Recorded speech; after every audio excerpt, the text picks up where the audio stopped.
It's time to take a stand, bringing the truth to a fucked up land. We've had enough of the lies and deceit. We're done for good with the toxicity. Oh, hell, thanks. We are the Rabyd Nation. Oh, hell, thanks. We are the Rabyd Nation. Oh, hell, thanks. We are the Rabyd Nation. We are the Rabyd Nation.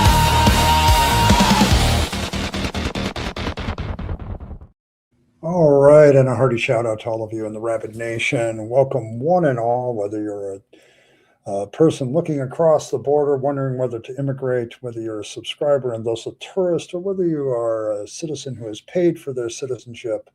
Welcome one and all. Thank you, everybody, for being here tonight on the Rabyd Atheist. And tonight, in a little bit, we're going to react to a video by Paulogia, and I'm going to tell you why when I get there, but it's bringing in the whole discussion of atheism, and mostly the subject is, would Rhett McLaughlин's advice, his threefold advice to Christianity, actually fix Christianity? And so that's kind of the question I'm asking, but we'll get to that in a moment.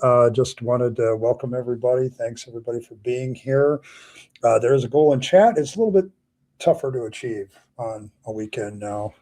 If you want me to wear a silly hat, I'm going to ask for a few more donations on a Friday or Saturday when I stream. So just testing it out. So there you go. Yes. See, you have to bribe your way into citizenship. Every nation does this. I'm just honest about it. So there you go. A little honest bribery. Never hurt anybody. So there's a goal in chat. That's my polite way of kind of asking for money. Without being obtrusive, you can put a silly hat on my head or a regular hat. I got a couple regular ones tonight too. So there we go. Other announcements before I get too far into this. Fangs, baby Fangs is an emoji. Here, let's see if I can test this. Yes, I can. There you go. But there you go. Baby Fangs is an emoji. You can see it there in chat. So, and so, if Earl shows up, make sure you, so make sure you send her those baby Fangs emojis to when Earl shows up, if she shows up. So it's, she has her liberty to be here or not. So there you go. But now we have a baby Fangs emoji for all of you who loved baby Fangs. So there you go. And so tonight I'm reacting to Paulogia's video. This is probably going to be part one, mostly because this video is very long. It's his latest one where he talks about, did Rhett McLaughlin just fix the Christianity that he broke? And the reason I'm using this one, I could have just grabbed Alex O'Connor and Rhett McLaughlin's, their conversation and just reacted to that. It's a little shorter, but what Paul does, and he does this in a really brilliant way, he brings in the Apologists, and I kind of want to react to them. I also want to react to what Paul says, because Paul and himself, Paulogia, has some very good observations about the advice that's given. So, yeah, well, maybe, I don't know. It is a good video. But yeah, so that's kind of what I'm doing tonight and for the next few nights. I don't know how long this will take me, but I just like the way Paulogia put everything together. He's got the Apologist, he's got Alex, he's got Rhett, he's got himself, and there's all this mishmash of this threefold advice. And I, of course, this is right up my alley because it's about atheism. It's got deconversion in it. It's got what would keep Christians in the faith based on what people deconverting, leaving the faith are saying. So that's kind of right up my alley. Of course, they're reacting to some atheist YouTubers. So yeah, there's kind of this it's a mishmash of all the things that I like to talk about anyway. So, but before we do that, let's get a quick roll call. Let's see. We got Blossom here, John from Holland. Fred is here. The cranky elder gods have graced us with their presence. Evan is here. Good to see Evan. Let's see, Martin is here as well. Good to see you, Martin. That might be it.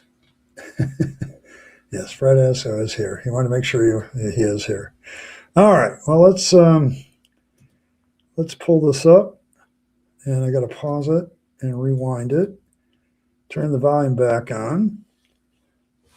And so, this is, did Rhett just fix the Christianity that he broke? And if he's referencing the other video that he did about why he left Christianity and that sort of thing, and why it was broken. So there's that part.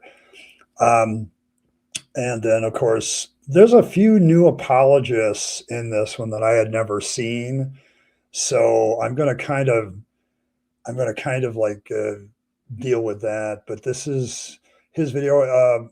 This video is in the description of this stream. I also put the original interview between Alex and Rhett in the description of the stream. And as all of you know, I'm always interested in fixing, helping the apologists out do a better job. So I also put my playlist of helping the apologist in there as well, in case they do so. So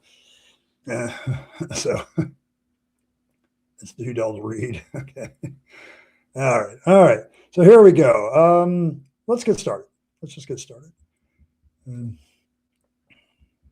So we have Alex O'Connor sitting down with Rhett from Rhett and Link, giving Christians advice on how to fix Christianity. I mean, the title was quite catchy, Ex-Christian's Guide to Fixing Christianity. And I was like, I'm all for this. Two atheists or maybe two agnostics think they know how to fix Christianity. Okay, Alex O'Connor. I'll watch it. He is this close. I like all of these neighborhood-friendly atheists now, man. This is great. This is so awesome. I got to stop there. There's a lot of neighborhood-friendly atheists, and we've been around for a long time. The only time we get pushy is when people get pushy with us. So there you go. Hey, Skeptic, good to see you. You should enjoy this one. we're gonna take it, but there's always been good neighborhood-friendly atheists. I consider myself one. So there you go. We just want to see Christians do good. All right, come on, I'm in. Where are we taking this? 12 minutes in. Come on, give me the game. How are we going to fix Christianity?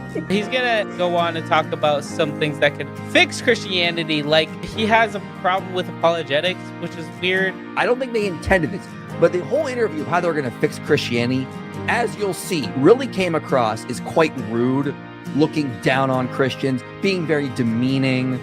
You want Calvin, or do you want to? Okay, I got to stop there. Is this like Mike's MO from Inspired Philosophy these days? Like, I have to ask the question about it. I'm a rabid rabbit. Okay, there we go.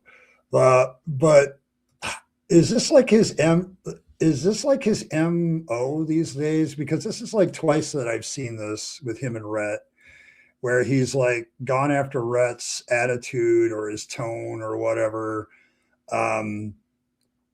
And so I guess I got to ask the question, is this where Mike is heading? Is like, he's got to, well, I'll talk about that later. I just want to get through the interjection. So, hey, Earl. Hey, Earl's here. So maybe everybody could drop the emoji, the baby fangs emoji for her.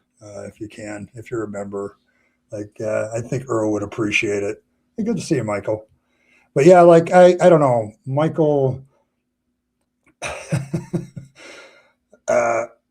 There you go. See, we got Baby Fangs. Baby Fangs is in the chat now. I put him in. So there you go.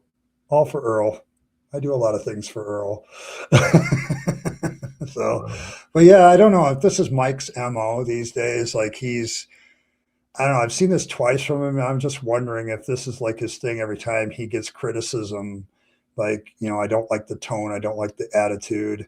I'm going to say it. Like, I watched the original interview twice. I didn't really see that. I just kind of saw a couple of guys having a conversation. So there you go. But Mike's got to say his point. So I see all these theists addressing their in-group. Yeah. It's easy to please, contrary to popular belief. There you go. All the exegesis of an apostate YouTuber. You decide. We should have compassion. I didn't like that particular line. Like, can you believe the apologist or the apostate YouTuber? Like, let's poison the well some more. And tenderness towards a doubter. Really, we should be a lot more forceful with people who are trying to get other people to doubt. This is how Rhett's going to fix the church. He wants churches preaching that reason is of the devil. But he's an atheist, next atheist maybe, but they're attempting to fix Christianity. Okay, I would hear them out. I would like a response on that. Do you think they went too far in how they were trying to fix Christianity when they're just being kind of The church has always evolved, and the church continues to be a really important cultural force. I have a vested interest in the church being healthy and the church being a force for good. It's not necessarily Christianity that needs breaking, but I think we can both agree that there are certain ways that Christianity expresses itself in the modern world and throughout history that probably need rethinking, right? I've seen the way that Christians have approached a lot of things, and I kind of realized that I had sort of developed some ideas about, I've got advice for Christians ultimately, I think is what it is. I will try to fix you.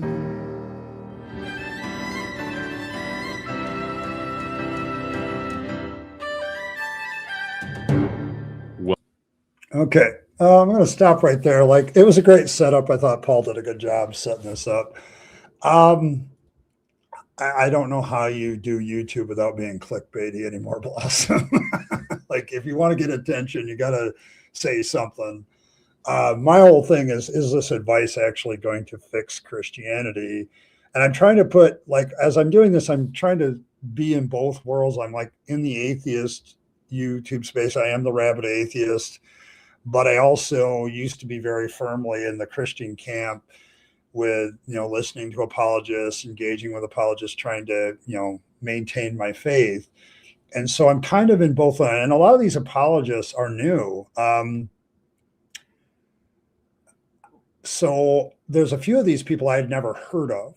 And so if there's one good thing that came out of this, I got to meet a few new apologist channels. So that was kind of good. So, but yeah, like, yeah, Martin's like, yeah, Michael, I don't know. I'll make some remarks about that later, probably when he says it again. So there we go. But yeah, I thought he did a really good job with the intro music, and then I'm going to try to fix you. So, either way, because it definitely also click on, wow, they're being nice to Rhett. That's cool. But then it turns out, yeah, they weren't very nice to Rhett.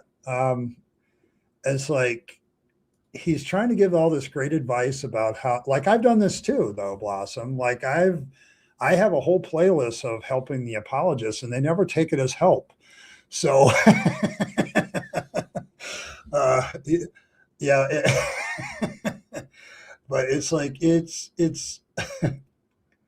yeah, the whole thing is, you have the apologists reacting to somebody trying to fix them. Like, they don't think there's anything broken. Okay. Like, I can speak as a former Christian that when I was listening to apologists as a Christian, there's something broken because it wasn't working. And, you can sit there and talk about, Rhett and Alex being condescending in this conversation, but it's like, there's a whole condescension of Christianity where they won't even take advice. There's a group of them that just won't take advice. So, yeah, what he suggests is pretty similar. So, oh, it's a good thing in the sense it keeps me working. I gotta keep doing out videos, and I gotta keep reacting to people. But Actually, I think if there are new apologists, that also is a sign of panic. Like, they're going to make some statements. Like, if these atheists weren't out here making these videos, these apologists wouldn't be there. But I have a truth statement for them about why there's more apologists out there. They're desperate. I think new apologists is a nice sign, Earl, that they're panicking.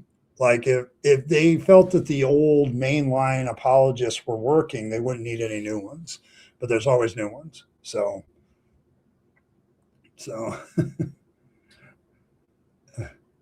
yeah, no bar gets old, so they got to go to somebody else. Like, it's, Low Bar Bill is not working for them. Kokol isn't working for them. There's a lot of people aren't working for them. So new apologist means we got to find something that works. So yeah, they're not going to bring anything new.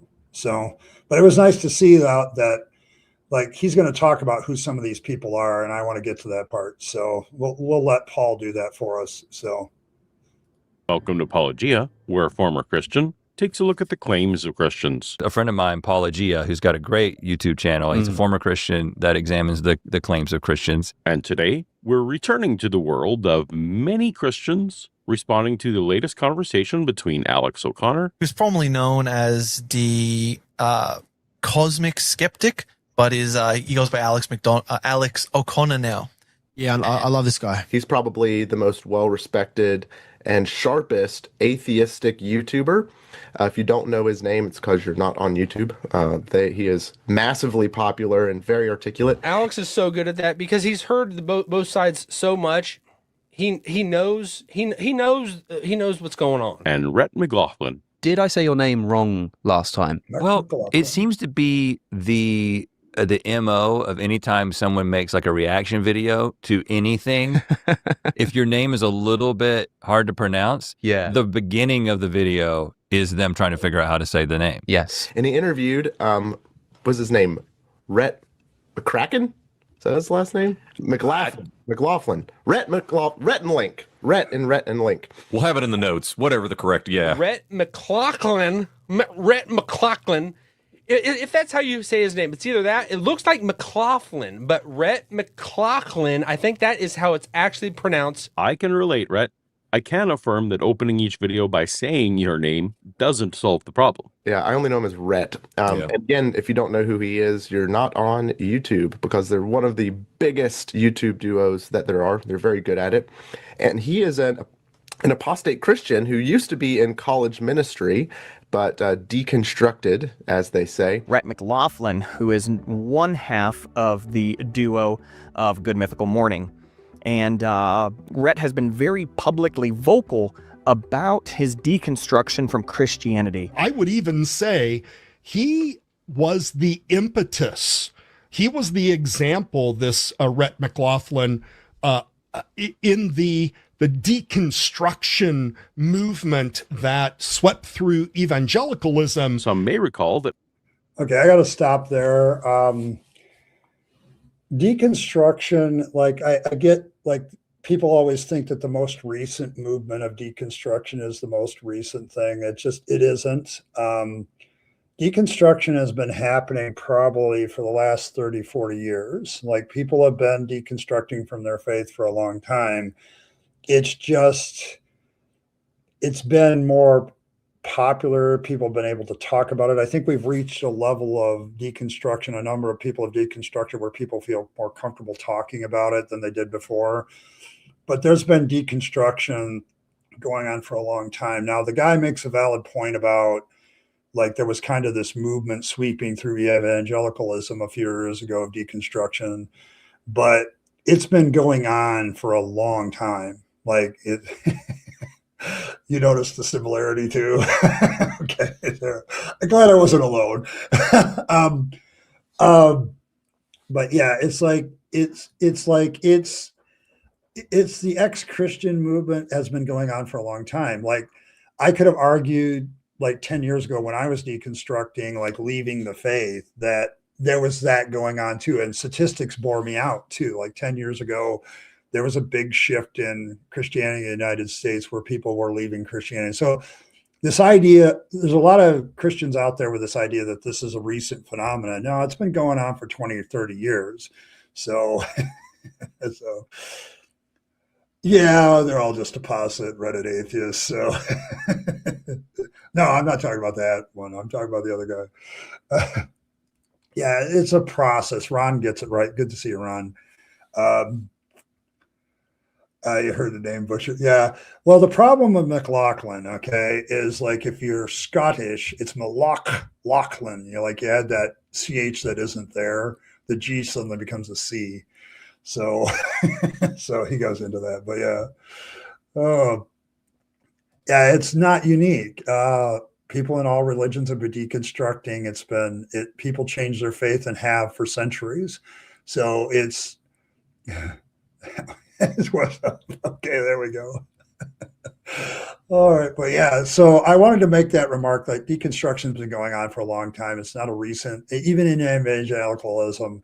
Like when I was in the Assemblies of God, we were talking about how people were leaving the Assemblies of God back in the 90s.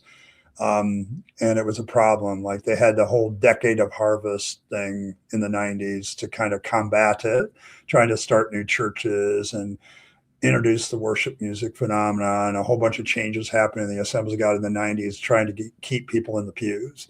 So there you go.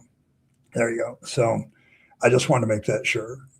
Alex and Rhett had a conversation last Easter Sunday. Our last episode.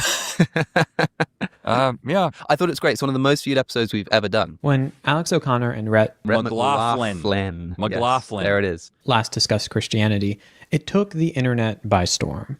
Paulogia humorously described it as a 12 apologist emergency. Pretty much anytime Alex discusses Christianity, Christian apologists feel the need to respond, and him and Rhett together only made the prospect more enticing. We talked about doing another episode, when next time you came into town. And I know we talked about, is there like something in like responding to the responses or whatever? And I think we both agreed that we're not interested in doing that. That's right. And it's funny because a friend of mine, Paulogia, who's got a great YouTube channel, he's a former Christian that examines the claims of Christians. He took all of the sort of major channel responses to our video and he made a response to it. And the name of that video was, "Did Rhett just break Christianity on Resurrection Sunday?" Yeah. And he's asking the question in that way because, first of all, his channel is great, and I like the way he does everything so thoroughly. He's great, but he's man. also very funny. Yeah. Like every video is very funny. I always appreciate a sense of humor being thrown in there. And the pair recently released a follow-up interview to which many Christians once again reacted. I'm not even mad at that. The issue is then when they start getting mad at Christians for engaging with him. It's like, if you're going to keep talking about Christianity, we're going to keep responding. And since responding to a mass of responses is one of my favorite kind of videos to create, here we go. I hope we get... Okay, I gotta stop there because I hope Paul never stops doing these either because they're hilarious. I love it when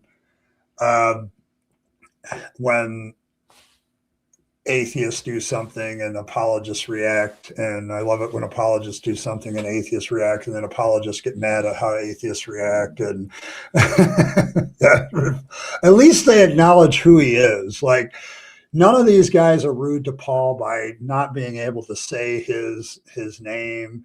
Like they're not mean at him. It's not like Habermas. It's like Habermas kind of like dissed him by not saying his name, and it's like, dude, that's just rude.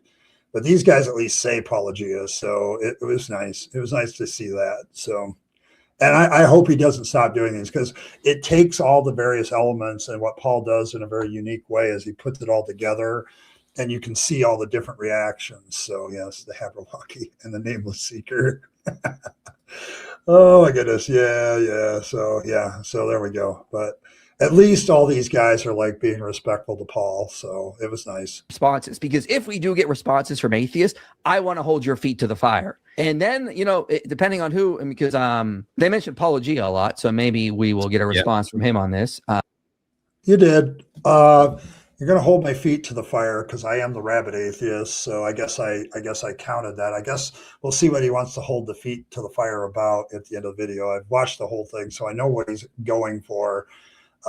And so I'm going to hold Michael's feet to the fire too, about being a little bit more self-reflective Because I don't think he's very self-reflective about his own faith a little bit. So, so there you go. He does like to call those shout outs out every time he's mentioned. So maybe he will mention that. That's a fair observation. Paulogia's got a great video and a great theory on this called the minimal witnesses hypothesis, which I think is a great. I love the guy, and I think it's a great channel. While I was working with 7 responses for the first one, this second conversation prompted over 14 responses and counting. I'm sure there will be no shortage of disagreements, and probably response videos. But if the lineup of who came out to respond to Rhett and Alex's first conversation, where they were trying to destroy Christianity, you would think that that was what we had set out to do. Right. Was that our conversation was setting out to like be a critique of Christianity or to break Christianity or to like make a case against the resurrection. True. And honestly, it may seem ridiculous I kind of forget that is how things are interpreted a lot of times, right? If those responders were likened to the familiar Avengers like Infinity War, then I'd have to say the lineup responding to this second conversation is more like the new Avengers formed in the Thunderbolts movie. Avengers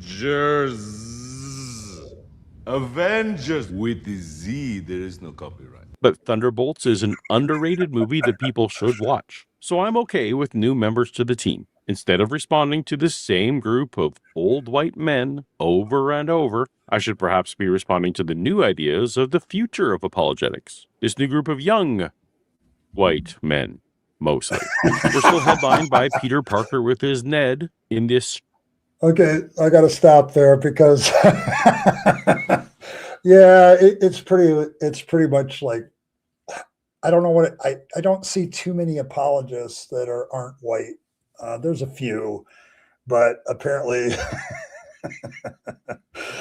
but now it's a newer group. It's not old white men; it's newer, younger white men. So here we go, and then Spider-Man and Ned here, Mike and Than. So there you go. Peter Parker, Mike. I laughed at that part too. So. Compared to Wes, Rhett is the hottie here. Rhett's got the hair. I think that's the big thing everybody remarks about him. Grained analogy, Mike and Than from Inspiring Philosophy. It's not stupid like a child. Just read the Bible in context, Why man. are you saying stupid like that? Stupid. Listen, I read a book that I need to be more enunciating certain words to make the streams more interesting. Than, keep up. I'm trying to make this. Apparently I got to be more charismatic, and saying stupid like that helps to push it. High energy. Okay. Maybe that's what it is. Maybe that Michael has gotten all this advice on how to put some emotion into his streaming, so that way he gets more notice. Hey, Elizabeth, good to see you. Yeah, like Rhett is a Smexy Man Wolf with a name for my favorite. Yeah, like Rhett is kind of like, yeah. So offended energy. Yeah, it's definitely offended energy. So there we go. Let's see who else. High subscriber Ruslan KD. But what do I know? I mean, I'm just your typical run of the mill evangelical apologist-ish guy on YouTube. I don't know what I'm talking about. And Glenn Scrivener, who we've previously responded to a few times. And having told all your co-workers this story, and after they asked you, did you have much cheese before bed, Glenn? And then we've got the new to me Phase 4 apologist heroes, like megachurch pastor Josh Howerton, with almost 700,000 subscribers. Like half of the book of Jude is Jude taking like a double-barrel shotgun to false teachers that were trying to get other people to doubt. Brandon Fogel with almost 200,000 subscribers. You can't think anything other than Jesus. There's nothing more fun or entertaining than Jesus. And Rhett McLaughlin is just the same way. Doug Wilson of Canon Press with 129,000 followers. Golly, jeepers. Get a load of those eyes. Lloyd from Bible Hope TV, a channel with a somewhat suspicious subscriber count. And they didn't have any kind of IQ in order to intelligently convey what it was that they were seeing. Elijah Zelke, another Christian with a silver play button from YouTube. Stop with this apologetic stuff. I don't like it. Gospel Simplicity at almost 100,000. Now look, I don't usually make a lot of response videos, nor do I consider myself an apologist.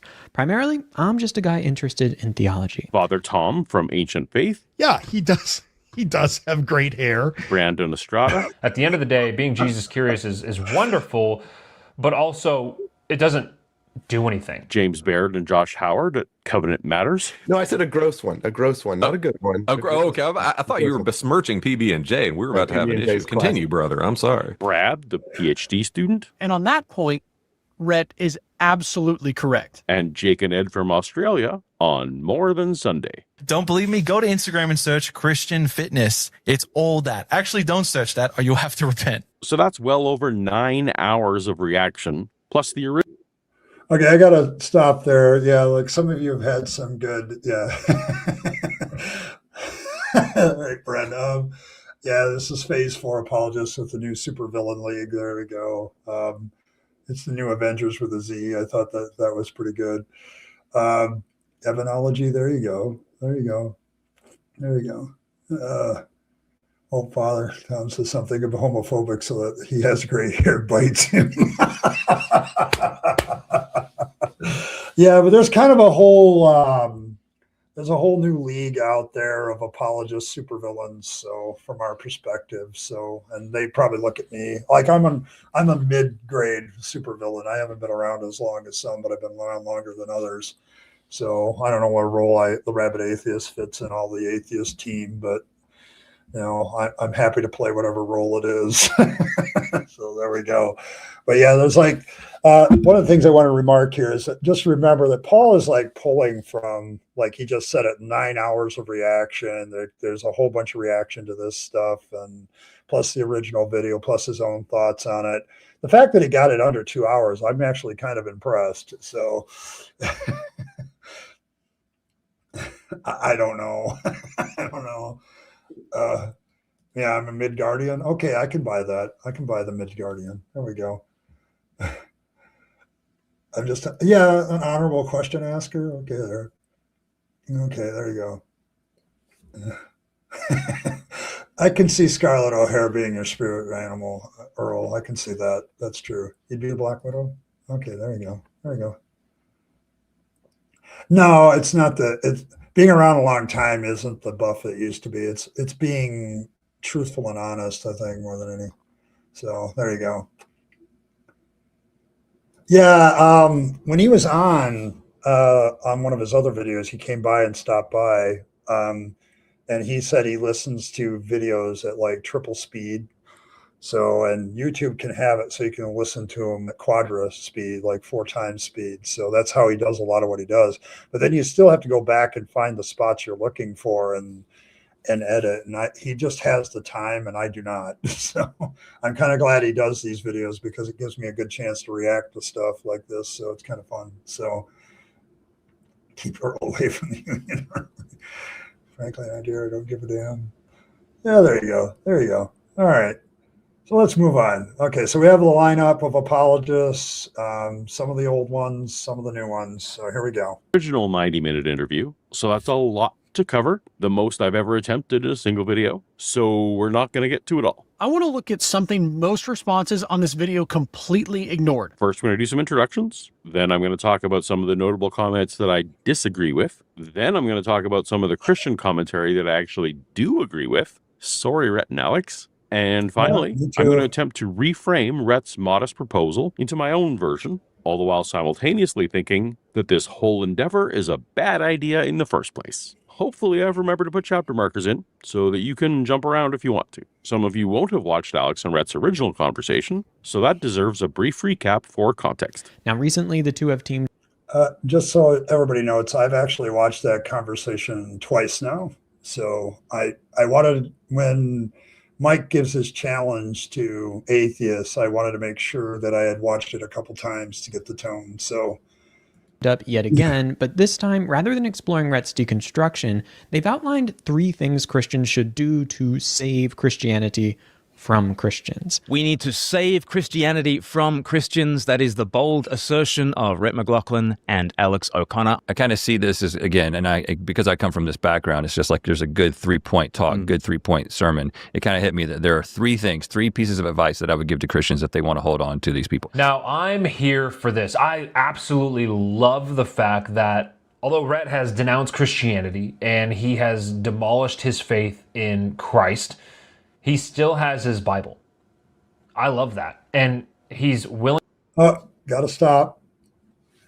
I've been deconverted and no longer a Christian for 11 years, an atheist for 10, and I still have mine. This is the Bible I last preached from in my last church, and I still have it.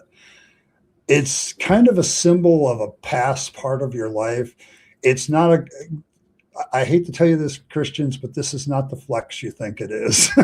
That the fact that an atheist still has their Bible is just not a flex. It's, for most of us, we look at it every now and then and go, yeah, that used to be part of my life and I've gotten past it. It's like a book on your shelf you haven't read for 10 years that you used to think was so awesome. And now it's like, yeah, I might read it, but it's not quite the same as it used to be. That's why we keep our Bibles. So it's not the flex you think it is. I still got mine. I've been an atheist for 10 years. So, so yes. I mean, I literally teach red letter, red letters, red flags.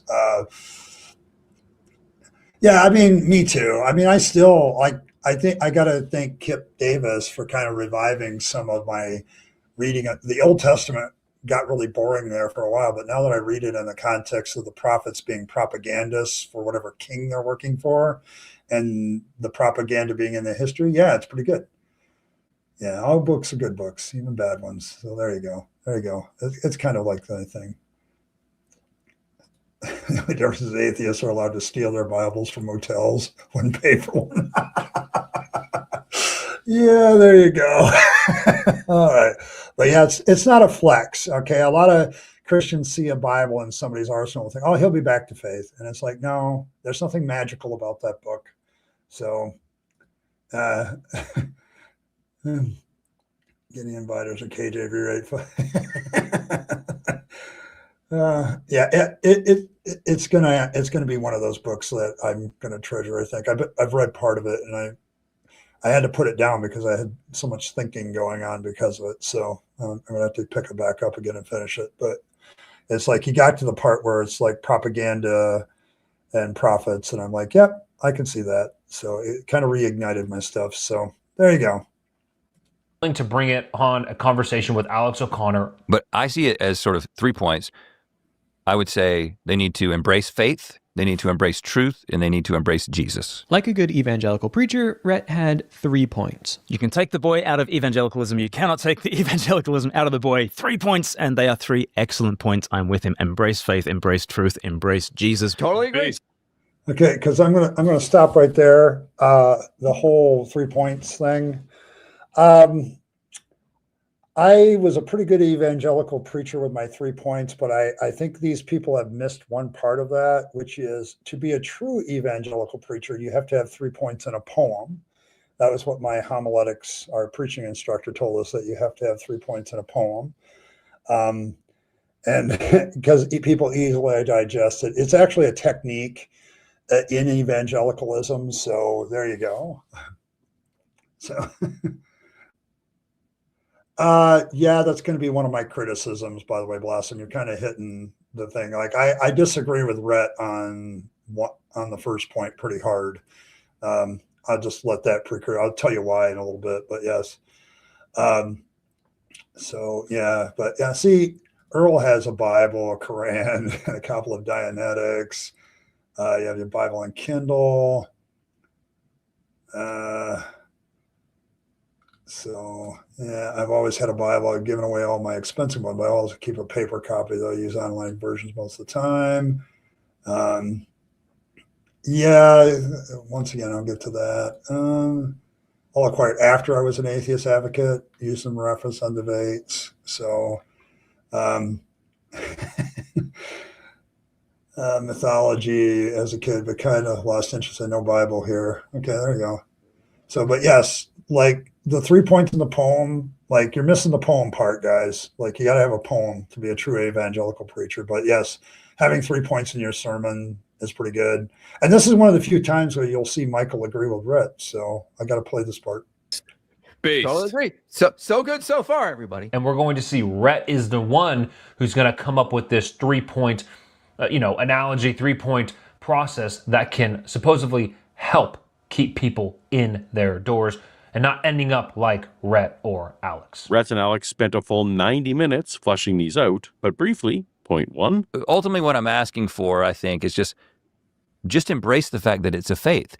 And if you're saying that you believe this in faith because you trust God, and then there's a legitimate spiritual transformation that takes place, why is that not a good enough argument? Why do we have to get into using reason and logic? Because for me, I was told it was true because it was reasonable. When I found out it wasn't reasonable, I concluded that it wasn't true. Point two. The church has a truth problem, is that at least within the United States, but about 60% of the church does not believe in evolution. If we're going to move forward in the long term, we have to accept this fundamental fact about reality. Mm-hmm. And point three. I think that the dogged pursuit of political power and the consolidation of political power, especially in the United States, by Christians, is one of the biggest betrayals of the teachings of Jesus. I'm not saying you don't vote, but I think that the idea that the answer is to install Christians into political office and that's where your hope lies, and to work very tirelessly for that, it's not biblical. And I think ultimately, I don't think you can hold on to political power and Jesus at the same time. So you can see where people are going to have a spectrum of feelings about this advice. But before... Okay, and so if you didn't, like, they need to embrace that it's a faith. They need to stop looking at, like, be more reasonable about what the world is saying in science and other things. Quit, like, getting away from that. And then lastly, get out of the politics. Now, I'm going to tell you I disagree with point one, but I have different reasons for disagreeing with it than most of the other people that are going to react to it. And I'll get to that when I get to it, when it gets done with point one. Number two, yeah, I'd like to see that, but I don't think that that's related to Christianity and saving Christianity as much as people think it is. It's a silly look to deny evolution. It's a silly look to deny, like, vaccines and science and things like that. There's a part of a movement in Christianity that just has a problem with that, and for various reasons. And I think it's a problem, but I don't think getting rid of it is going to save Christianity, because if you're going to embrace reason, then you have to be reasonable about other things. The last part I think is valid, because if you read the Christian message, you read Jesus, there's a lot, you guys know, I do a whole series, Red Letters, Red Flags. So I have a problem with a lot of the teachings of Jesus, and I don't think they should be followed. But in my thing with Jesus, though, I don't think he really supported being politically active. Like, he's an apocalyptic preacher, and so he doesn't have that attitude of that politics even matter. Like, God is going to do what he wants to do anyway. So why bother with the politics, especially if the world's going to end in 40 years, like less than a generation. So it's a valid point to make that Jesus doesn't really support that kind of political nationalist about. And that one I kind of completely agree with him. But the other two I have some very big reservations on, but we'll get to that. It's a much longer discussion than I can get into just reviewing the 3 points. So yeah, that's kind of part of the problem, Dragon Rider. It's kind of the problem. And both me and Paul are going to kind of get into that, because I think there's a contradiction between point one and point two, because you're asking the believers to just believe it, but then you're asking the believers to also just accept what you say in science. And so it's kind of it puts, like, there is an element of truth to Michael's criticism that it's kind of like highbrow, in the sense that you're saying, oh, you got to believe our rationality, but you just need to take what you believe on faith. So it's like, there is a little bit of a contradiction there. It's kind of badly thought out. So, but I want to get into the details as we go through it, because they bring up a lot of the details, and then I can just keep going for it. So at that point, but yes, yeah, it's kind of one of the questions is, what does he mean? So there you go. Before we get to the actual discussion of ideas, we need to look at some well poisoning, some tone policing, some motive attribution, and some straw manning. There were two distinct attitudinal camps when it came to the responses. There was the humble introspective camp. I am a Christian, and I'm here to tell you that Rhett and Alex are right about many, many things in this video. As a Christian, I think there's much we can learn from these two atheists, and I get the sense that despite not believing in God, they do genuinely desire the good of Christianity and Christians. Props for Alex O'Connor, props for Rhett for trying stuff. There are some things he said that I agree with. But this is what Alex has lived and breathed for so long. He's had so many conversations with Christians, people of faith. So he knows the answers he'll get to any question. So he can represent both sides very equally well. This is a fantastic conversation. We get to a lot of scripture. This is a very rich conversation. This isn't, all false by what Alex is saying here. I mean, definitely there are areas where, Christianity can definitely do better. I mean, we are still broken, fallen individuals who've been saved by grace alone through faith. And so we're not always going to get it right. And that's just the sad reality of it all. And then there was this camp, which starts out masquerading as the first camp. I'm 90% sure Alex and Rhett were not trying to be intentional.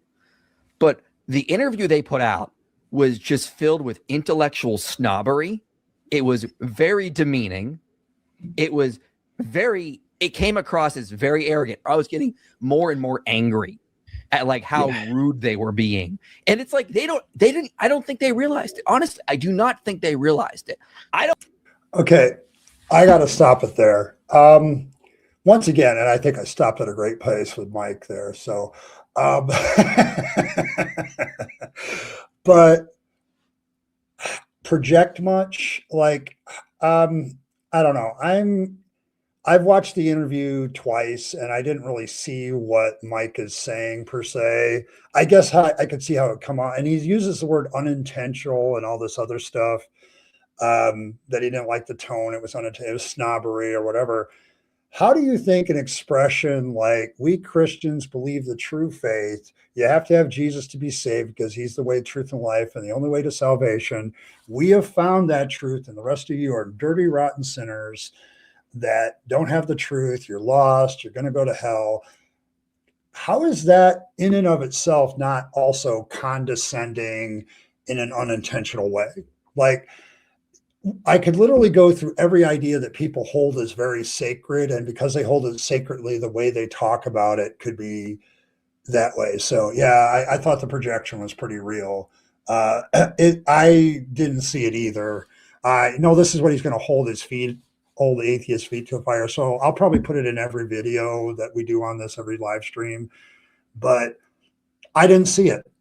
I'm sorry. I think maybe, Mike, you're just a little bit hypersensitive to criticism because you think you've arrived in this place where you have the truth, you understand everything. And then, so therefore, anytime somebody questions that, you think they're being hypercritical or whatever. I kind of appreciated the first camp, like the people that are humble and are going to listen and are going to learn from it. But also, Mike, you should know better. You have a degree in philosophy. You know what logical fallacies are. What are you doing right now? I'll tell you what you're doing. You're poisoning the well because you did this right early on your live stream, I think. You're also engaged in ad hominem. This has nothing to do with the validity of Rhett's points. It has nothing to do with any of that. Like, how are you not just showing your hypersensitivity to criticism here? Like, I could easily go that route. There's a lot of stuff that I'm sorry, you're just like, I think you're wrong about this. Like, I just see these two guys, Alex and Rhett, just having a conversation. Rhett's kind of explaining what he thinks would have kind of saved his faith if it had been present in Christianity. And I think he's wrong about a couple of those points. And I'm going to say why, but I'm not going to sit here and question his motivations or anything like that. And I just didn't find it very and the fact that you had to use the word unintentionally so kind of indicates that maybe you realize that people aren't going to take it that way and just you are taking it that way. So yeah, he's very hyper. Hey, Samus, good to see you. Hang out. This might be fun for you. You might say, oh my God, a lot. Yeah, he's been doing this a lot. I kind of kind of seem to see this in Mike a lot. So Dragon Riders and Mike is gatekeeping here in my humble. He doesn't want to admit that atheists and agnostics have a point. Yeah. That Mike constantly triggers me. What did I know now? I can take criticism and learn from it. Mr. Jones cannot. Yeah, it's like, yeah, oh, Rabyd's God. Fangs. I'm just wondering. I'm waiting for the story of intimacy between somebody where the girl says, "Oh, Fangs, oh, Fangs." Yeah, I'm just kind of waiting for that, Evan. I'm waiting for that. Has anybody done that yet? So instead of "Oh God, oh Fangs," there you go. But yeah, I think Mike's projecting a little bit, and he's a little hypersensitive. It's like every time somebody's critical of Christianity, he tends to, oh, they're being snobby and like. But as I just pointed out, the Christian message has that too. It has that elitism. It has that ivory towered, we found the truth, and you guys are all sinners and lost kind of attitude. So there you go. Oh, yeah, there you go. When all the apologists, some atheists know much more about the religion than they do. Like, I think that's kind of his problem. I think that's Mike's problem. So there you go. I don't mean this to be personal, but I'm just going to be overtly honest about how you guys came across in this interview. I don't think he's meaning this, but in this pompous, like, little bro way. Like, he's trying to little bro Christians. Like, I've advanced and I'm so sophisticated, but I'm going to come back and I'm going to tell you, I'm going to come up from my high horse and come down the mountain and tell you guys what you need to be doing. This is literal. Yeah, like, I didn't see that in the interview either. Like, he's just talking about what would fix Christianity. He's not little broing you. He's just saying, this is why I came out. And, you know, if this had been different, I might have been still in it. Okay. And instead of you guys, like, now the problem is you've tone policed it and everything. And Paul's going to make that point here in a minute. But you tone police it, and because you did it early in your reaction and some of this other stuff, and some of you maybe later, from then on, your listeners aren't going to hear the points that Rhett's trying to make. And instead you're going to be like, oh yeah, he's being condescending. Oh yeah, he's being little bro-ish. He's like, it's like, dude, you know, because you did that, you kind of poisoned the well towards anything else the guy said. So the guy could be making a valid point that you might even agree with, but you missed it because you're too worried about his tone. Okay. So yeah. Tone policing. To be clear, I don't care in what tone someone does their tone policing. Feel free to be loud and angry. The first piece of advice is where my blood was boiling. But fight me. Fight me. I have all the facts. I dare you to challenge me on that. I will.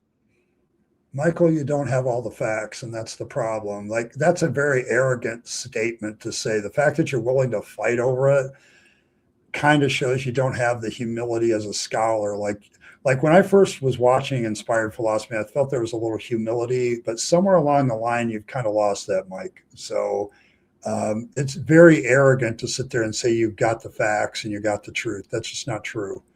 Like, I'm an atheist and I studied Bible and theology a lot of times. And even as a Christian, I realize that all the facts are not in evidence. And like, there's a lot of stuff that's hearsay. So it's like, to make the statement that you have all the facts and you got to fight me, that's kind of an arrogant point to make. Like, who's little broing now? You know, so yeah, I wouldn't mind fighting him either. I'm 6'4", and like, I don't like to fight anymore. Like, I never really did.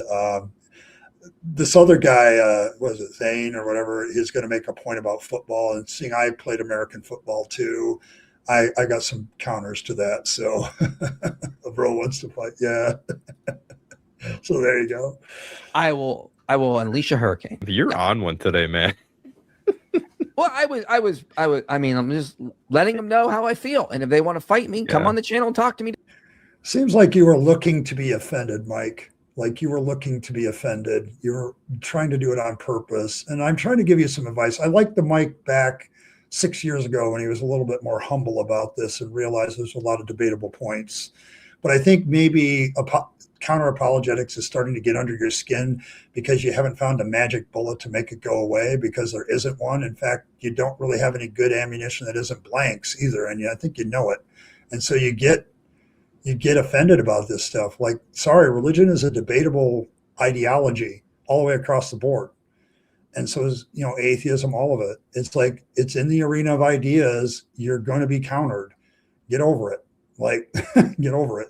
Like, I have people come on here. I just had a stream the other day. Somebody came on here and nailed me with, atheists are retarded. And it's like, how is that helping the conversation? So, I could have gotten very offended by that, but I just didn't. I just kept moving right along. It's like, get over it. You're going to be challenged. You don't have to fight, but you do have to kind of put up a good defense. So rage. Okay. They actually said that. I'm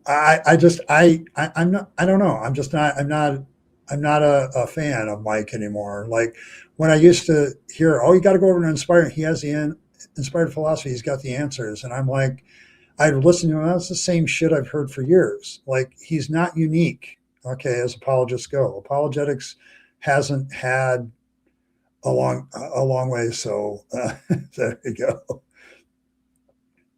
Mike got nailed like JC. Okay. Well, there we go. The only one who gets nailed here is Jesus. All right, there we go. Directly. This pissed me off so much. This is the line. This is the line that probably. But why? Why is it pissing you off? Why is anything in this interview pissing you off? It's a calm conversation between two men conversing about what they think would fix Christianity, what the problems they have with Christianity, one who's probably never been in, and another one who has left. Why does this piss you off? Why does this make you mad? Why does it make you angry instead of compassionate? Like, why are you always, it's got to be a fight. Like, I'm an anti-theist. I have a large problem with this entire video anyway, because I don't think anything can fix any Christianity. And quite frankly, I hope it doesn't get fixed, because I think humanity would be better off without it, and Islam and several others. Like, if the Abrahamic religions fell off the planet, we'd all be better off, in my opinion. Okay. But at the same time, why are you getting upset about somebody that's going up against you when you should be like, oh, well, I don't know. I don't know. Yeah, facts don't care about his feelings. So, yeah, Alex. Yeah, they got mad about his soundbite, as I recall at this point. But yes, so yeah, because Alex is a Brit, so yeah, it's poison. Rest of Christianity, it's poison. Yeah. It's no. Piss me off the most. But because hey, you know what, Alex? Fine. This is my stream. We're gonna be angry as I want to be. Yeah. There's a new sheriff in town. That's all in bounds. I firmly believe that the full spectrum of tone is valuable, because every person responds differently. Not everyone is going to respond well to my tone. I get it. But I was a bit taken aback by the time spent on policing Alex and Rhett's tone instead of responding to the ideas. I remember high school football. Sometimes I'd hit somebody so hard, they'd be on the ground dazed, but then I'd put my hand out with like a smile and be like, I'm going to help you up. And it's like the most insulting thing you can really do. Mm. Okay, I got to react to that, because I used to be a football player too, and I used to play defense, so I used to hit people pretty hard too. I never viewed picking somebody up that way at all. Like, because I knew the next play I could go through the line and some pulling guard could blindside my ass and put my ass on the grass. Okay. To me, it's just sportsmanship to help people up. Like, you're in a contest and you want that person to be in the best position next play to take you on. You're constantly challenging yourself. It's not an insult. Okay. Like, they're really reaching here to make what Alex and Rhett said insulting. And I, like Paul, like, I watched a little bit of Mike and Thane's here video, and it's like they never stopped going after the tone for the most part. They never stopped going after the attitude. A constant, I'm going to call it what it is, and Mike should know better. This is all ad hominem. It it doesn't have any relevancy whatsoever to what points Rhett is making or what Alex is going to bring out. None of that has any bearing on whether they were right or truthful or not. Get over it and deal with the points. And I had to agree with Paulogia. Like, you spend way too much time talking about the tone and all this other crap, and you should have been actually addressing the points, because you wasted a lot of time talking about tone. And as for this guy who's like, you're grinning at a guy helping up thinking it's an insult, that tells me that you weren't taught correctly, and somebody needs to knock you on your ass again and pick you up like that and say, hey, bro, this ain't about that. It's about being sportsmanship. So I just don't get it. So, so there you go. But yeah, that's never been a sponsor. Mike needs to seriously calm the F down and grow a pair and not use a hot out. It's not worth it. Okay. Paul, agree. I think the tone policing complaints are cringe, but yeah, if that's all they got and they want to waste their time, yeah. But I don't have a problem with the tone policing. It's just how much time you spend on it and how you use it to kind of poison the well of other people's arguments. Like, get past the tone and look at their points, because the points might be valid. So you don't listen to anything from bullies. You know, oh, they be the attitude. Like the type to get over things easily. No, probably not. So, but yes, I had a problem with how much time they spent on it when they could have been addressing, and I had to address the guy's football comment, because if I had been his coach, I would have reamed and cleaned him if that was his attitude, if that was an insulting thing to do. Like, I helped people up because of sportsmanship. Like, maybe they don't teach that anymore, but he needs to learn. And it offended me as a former football player. And it would probably have offended my son, who's a coach and a former football player. So, like, if that's your attitude helping somebody up, you need to change your attitude. And this is like, I'm not really getting decked by these guys, but it feels like they're trying to do the stretch out your hand and insult you further after. It really sounds narcissistic, to be honest, to me at least. Yeah. I don't know if I'd go that far, but it's just, again, I don't think it was intentional. I just think they need a reality check on what they're saying and what they're. Yeah, I don't think they're trying to be. So in other words, any type of criticism that Atheist offers is just snarky and whatever. It's not narcissistic or anything. Like, it's not narcissistic to think that you found the truth and that makes you a better human for it. Like, okay. Okay. So there we go. But yeah. All right. Jerks. No, but they need a reality check. To be fair, this did happen. Hey, listen, I'm going to sound a little bit like an asshole when I say this. I understand that, because if you're coming from only right now, he's going to sound like that. Only. Well, at least he admitted it. You guys aren't admitting it. So right now he's realizing that he might be sounding like an asshole.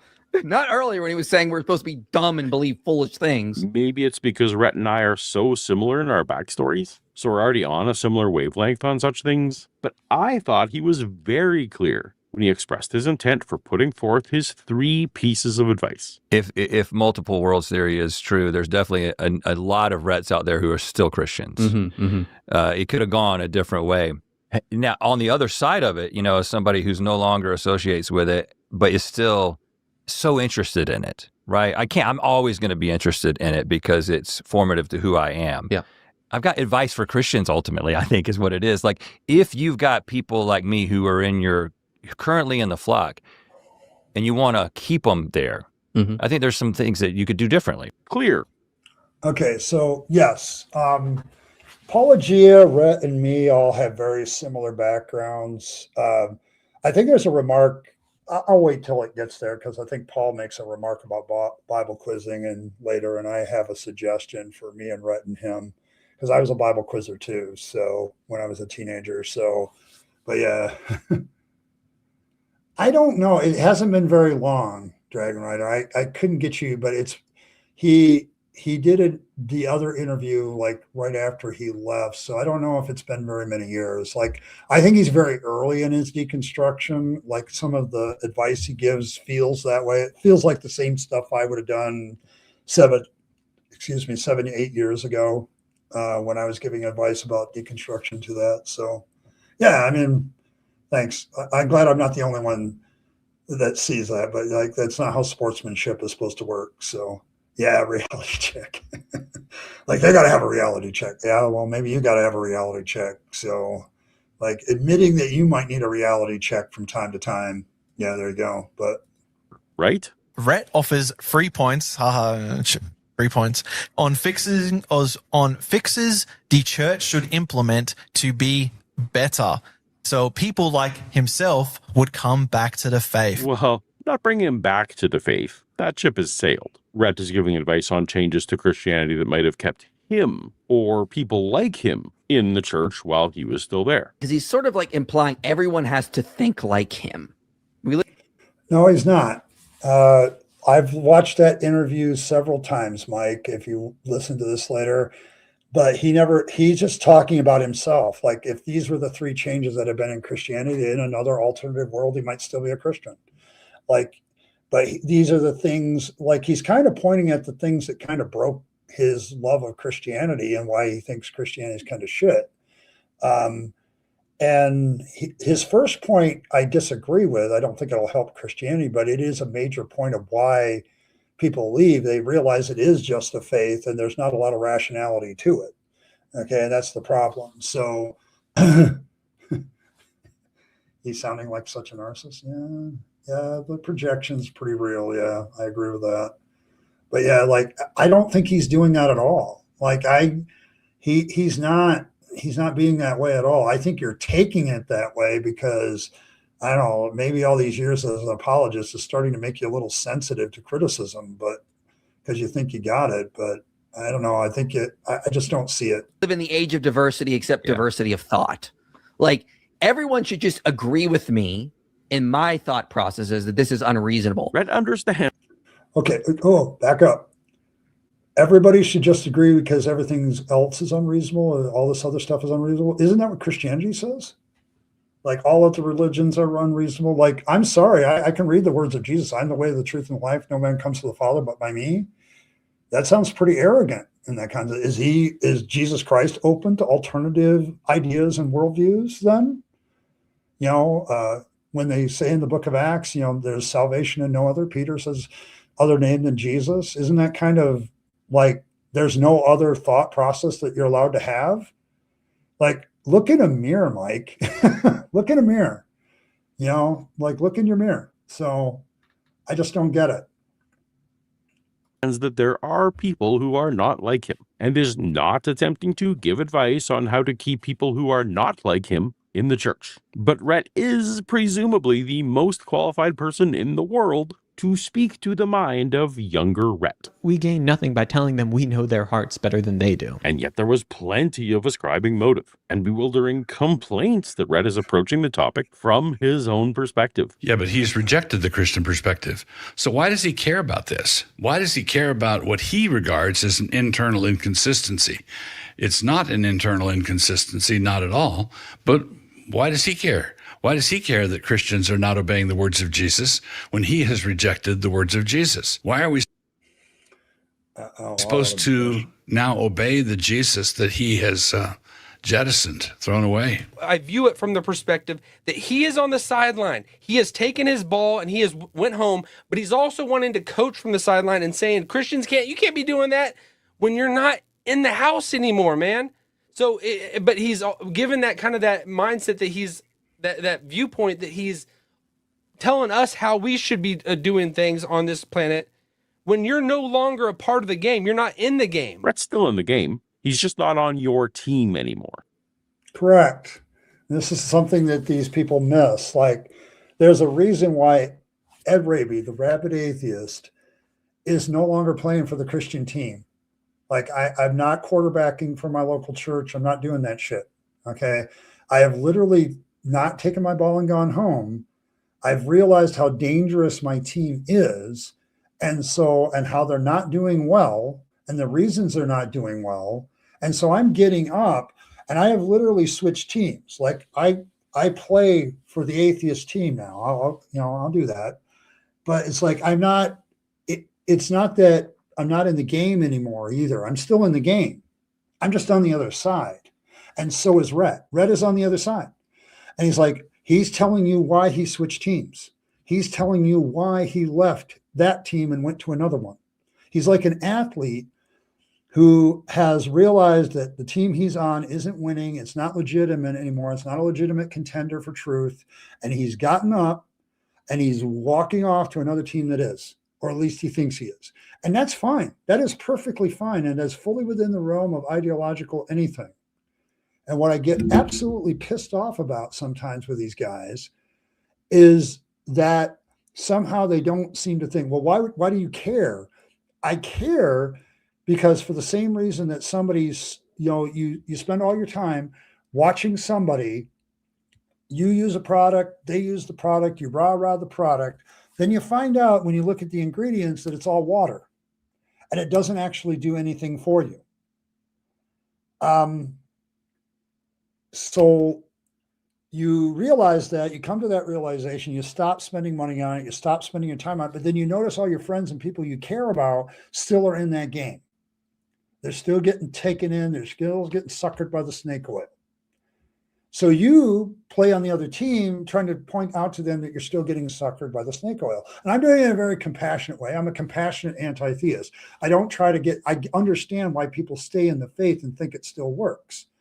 But it's kind of that thing. I've switched sides. It's not that I'm not in the game anymore. I'm just on the other side playing against you because I believe that this side has a better strategy for living life on planet Earth than religion does.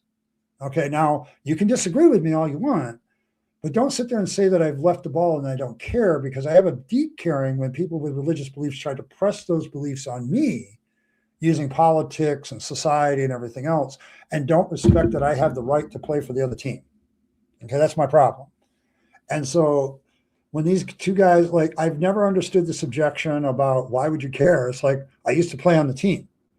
And, this would be something that would be better if they changed it. Okay, so, but yeah. Proverbials. White notes, yes. Yeah, white notes. Oh my gosh. So anytime the Leafs are on long night, his ass is getting booed. Yeah, it's like you haven't realized the honest thing though, Dragon Rider. What these apologists haven't realized is that's why they're booing. That's why they're like against him and they're trying to tone police him, is because they don't want to deal with the fact that he might have a legitimate point of why he switched teams. Okay, like you can sit there like. LeBron James is probably a good one because he switched teams multiple times, but they still love him in Cleveland because he did good things in Cleveland. Like there's this understanding that if an athlete switches team, yeah, they're going to get booed at first, but if you think about it, they did a lot of good things for you, but they might have a reason to leave because they want to be on a contender that actually helps their life. And it's kind of, all analogies break down, but I think that's why Rhett left. Is like, this isn't working. It doesn't work.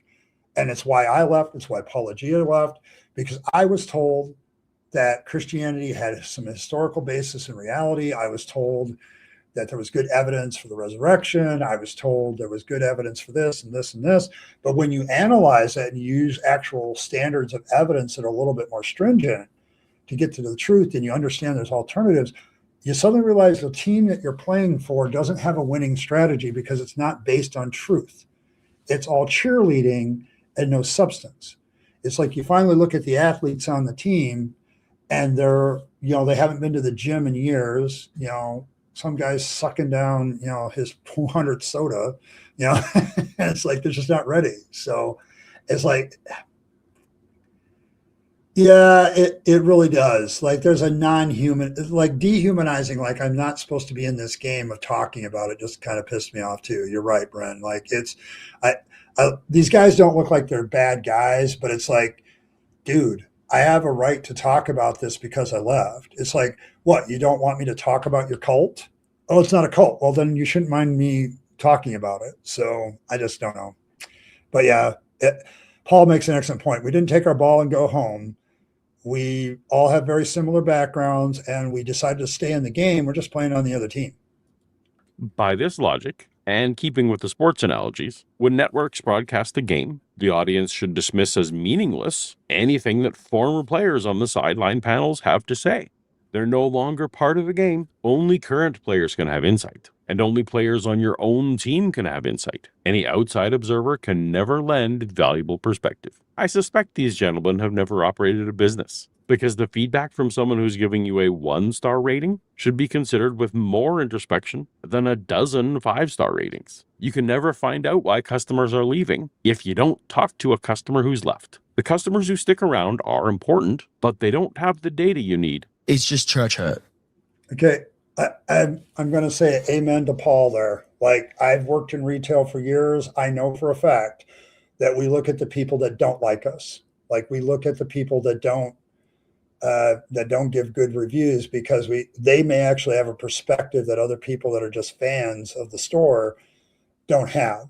So yeah, this is a definite truth bomb here, because my issue with a lot of these Christians that are butthurt about this, and why are you even bothering, is like, you don't even want to be introspective about why people are leaving. Like, you don't want to get the real reasons. Apologists have these assumptions about the real reasons that people leave, but they don't have any reality about it.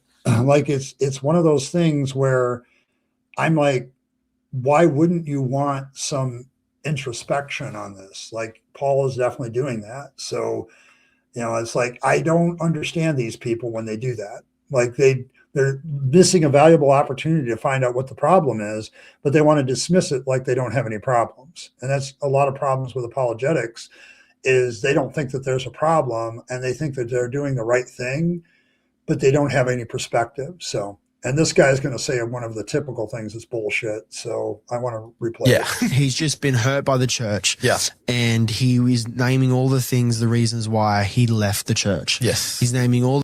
That's bullshit. Okay. There's nothing in there about his hurt with the church.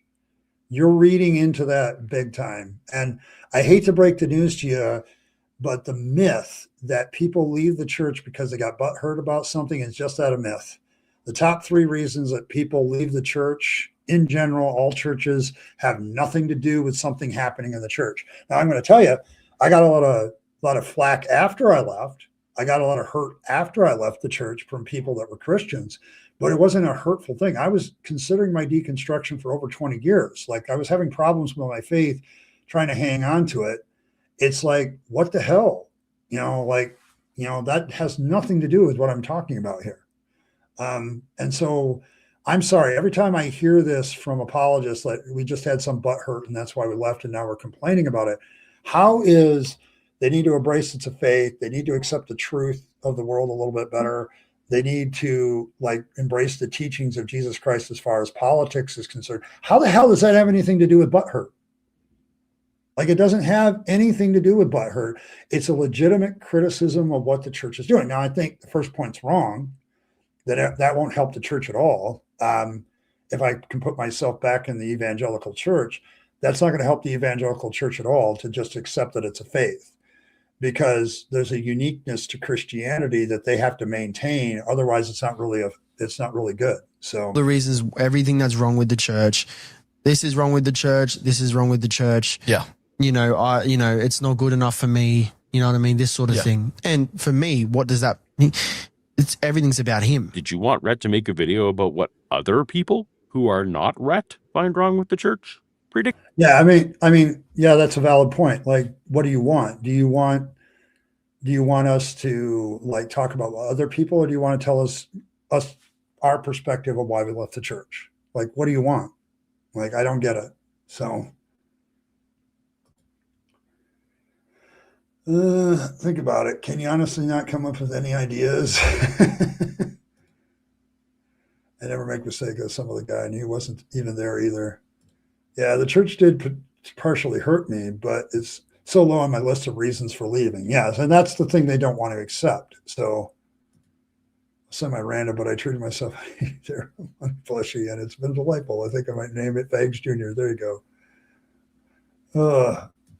Even if there is her, it doesn't make the evil disappear, and it doesn't make the objections you might have otherwise invalid. Like, it's an ad hominem attack again. We're going to question the person's motivation for leaving the church and that they came out because of butthurt and emotional reasons. That's why they can't be rational about their rational reasons, and that's just not valid. So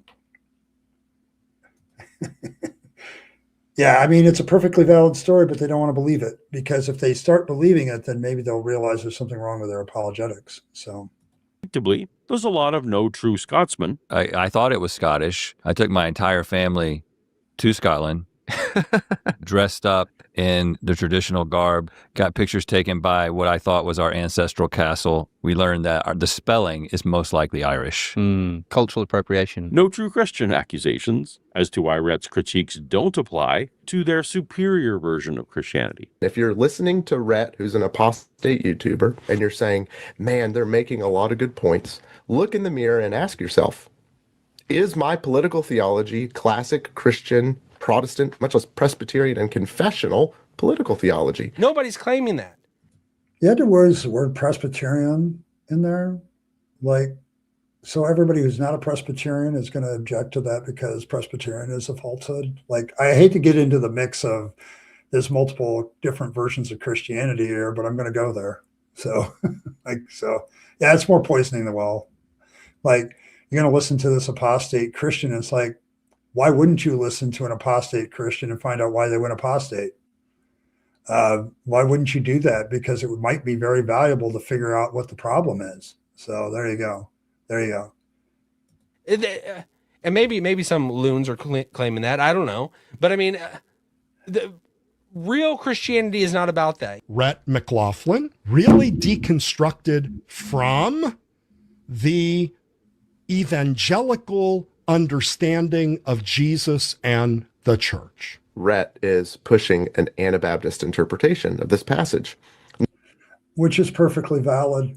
Like, there you go.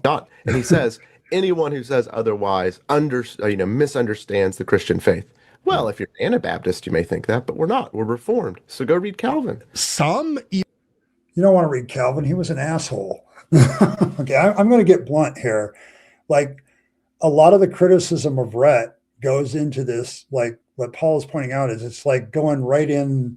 Yeah, like it's like, so he didn't believe the right version of Christianity like I do. Like, talk about egotistical. Like, I have the right version of Christianity, and if you deconstruct from the wrong version of Christianity, it's not really a deconstruction from faith because you never had faith in the first place. It's AFS. Like, it's like, please, dude. Like, how egotistical do you have to believe that your version of Christianity is the right one when there's how many different versions of Christianity out there? Like, you want to read John Calvin? I'm going to tell you what I think of John Calvin. John Calvin's theology has led to a lot of evil in the world.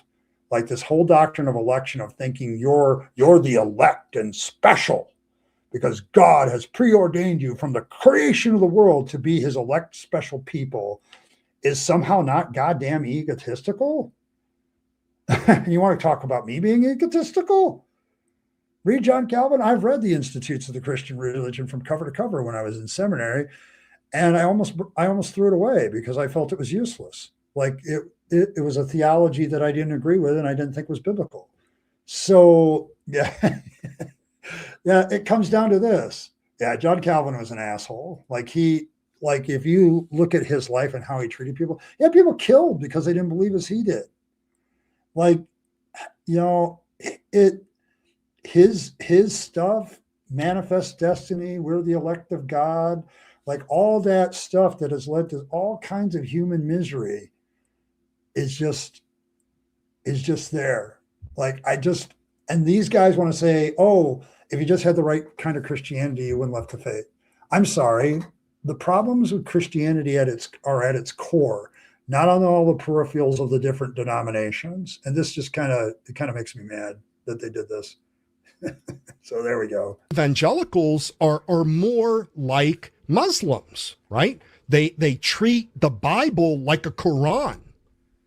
And this is the problem. Then there was Pastor Josh, who I don't think did a lot of homework on Rhett before commenting.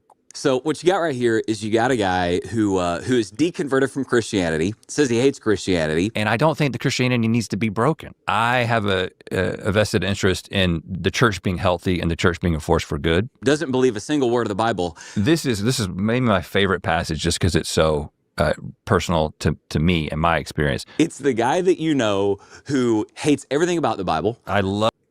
Okay, I have to comment here. Paul's going to get to it too, but yeah, the megachurch pastor didn't do a lot of work on Rhett at all. Like he's just trying to turn him into the typical atheist. So you had the people, he was the wrong version of Christianity, and now you have the guy going after his atheism because like he hates the Bible. He does, it's like, I don't necessarily hate the Bible anymore. I just think it leads a lot of people to do a little stupid things. So it's as evil as hell. Yeah, you're in Holland, man. Calvinist Central. Like, oh my God. Like, but yeah, like I looked at the effect of John Calvin's theology on the world, and yeah, he very much gets people politically involved and in the wrong way, all the way across the board. No, it's not. Oh, yeah, it's blatant lies about Rhett. So this megachurch pastor literally lied about Rhett. So yeah. Of the character of Jesus, and I love these stories. He couldn't quote one verse from the Sermon on the Mount. Quoting one verse from Matthew is the test, because I won scholarships for memorizing that whole book. And I'm an apostate, and I'll put Rhett on my Bible trivia team any day. But he... Okay, I want to stop there because it's the line I've been waiting for. I was a Bible quizzer. I was a very good one. Okay. I memorized a good chunk, probably 90% of the book of John at one point I had up here in the King James.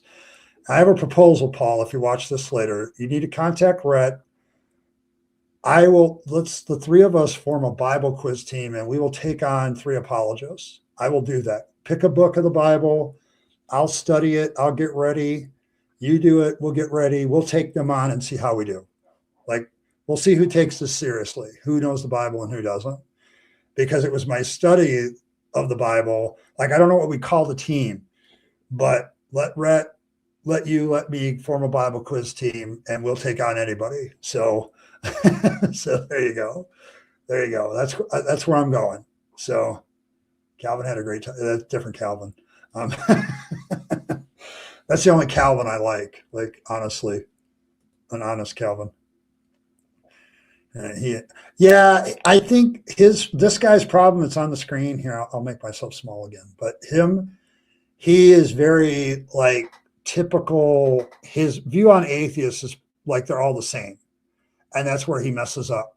And he's trying to make Rhett into the typical atheist that doesn't like the Bible, that hates God and all this other stuff, because that's what his holy book tells him. So yeah, I think you can get rid of that.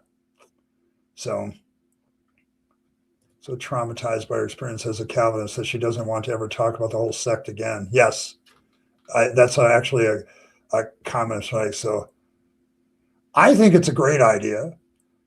I think, like, I used to be a Bible quizzer. I used to do that stuff. I don't know. We'd have to figure out if Paul in his Canadian Bible quizzing was using chair buzzers or hand buzzers, because I use the hand buzzers. And then some Bible quizzing, you have to stand up faster than everybody else.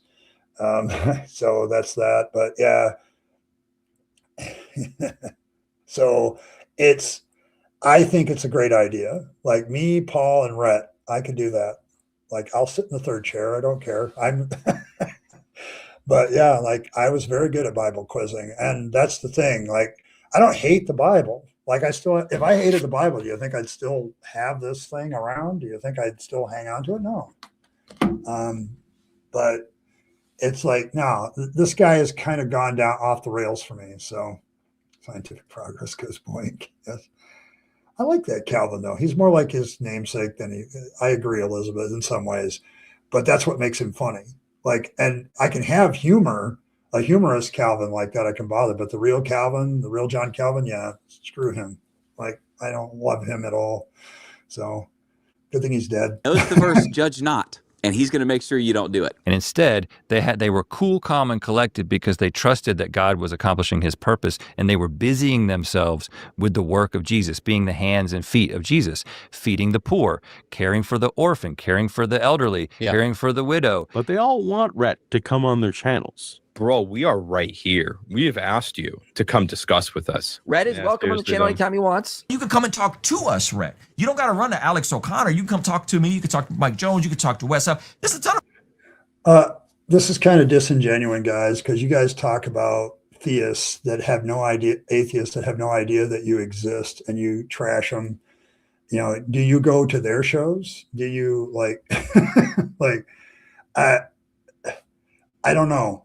I don't understand this design. Like, he's laying it out here very plainly. I watched this interview twice, and you guys are just like majoring on all the tone policing and ad hominem and all that crap. You're not even talking about his points. So I don't know.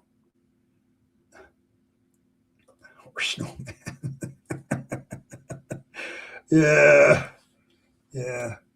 So I don't know. There you go.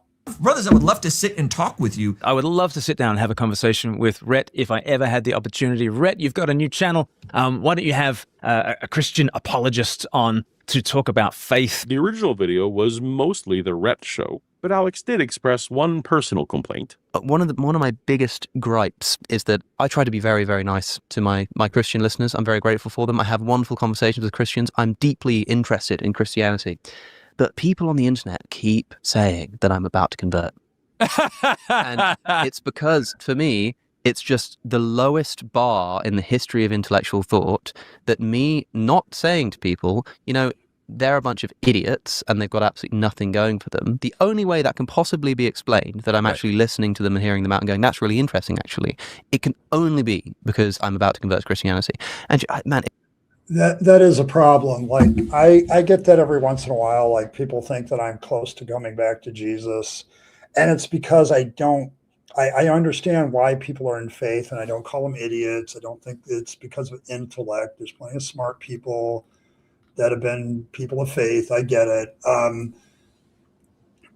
And well, yeah, I mean, they would definitely go up in their own count. If they had Alex O'Connor or Rhett on their show, they would definitely boost their production. So there you go. So, and judge not as, so, like, dude, you don't just be nice. You lick Christianity's boots. Yeah, but at the same time, I think him going back to Christianity is a little bit laughable. Like, Rhett, like, literally laughs out loud because it's a silly idea. Like, there's a part sometimes where I think Alex gives Christianity way too much credence, and he's not like I think he's styled back himself from being an atheist to agnostic. This is probably my one criticism of Alex. It's like, quit running from what you are. Just embrace it and quit running from it. You're an atheist. You're an agnostic atheist. And you would never go back to Christianity because you think it's ridiculous, and you know it's ridiculous, but don't ever.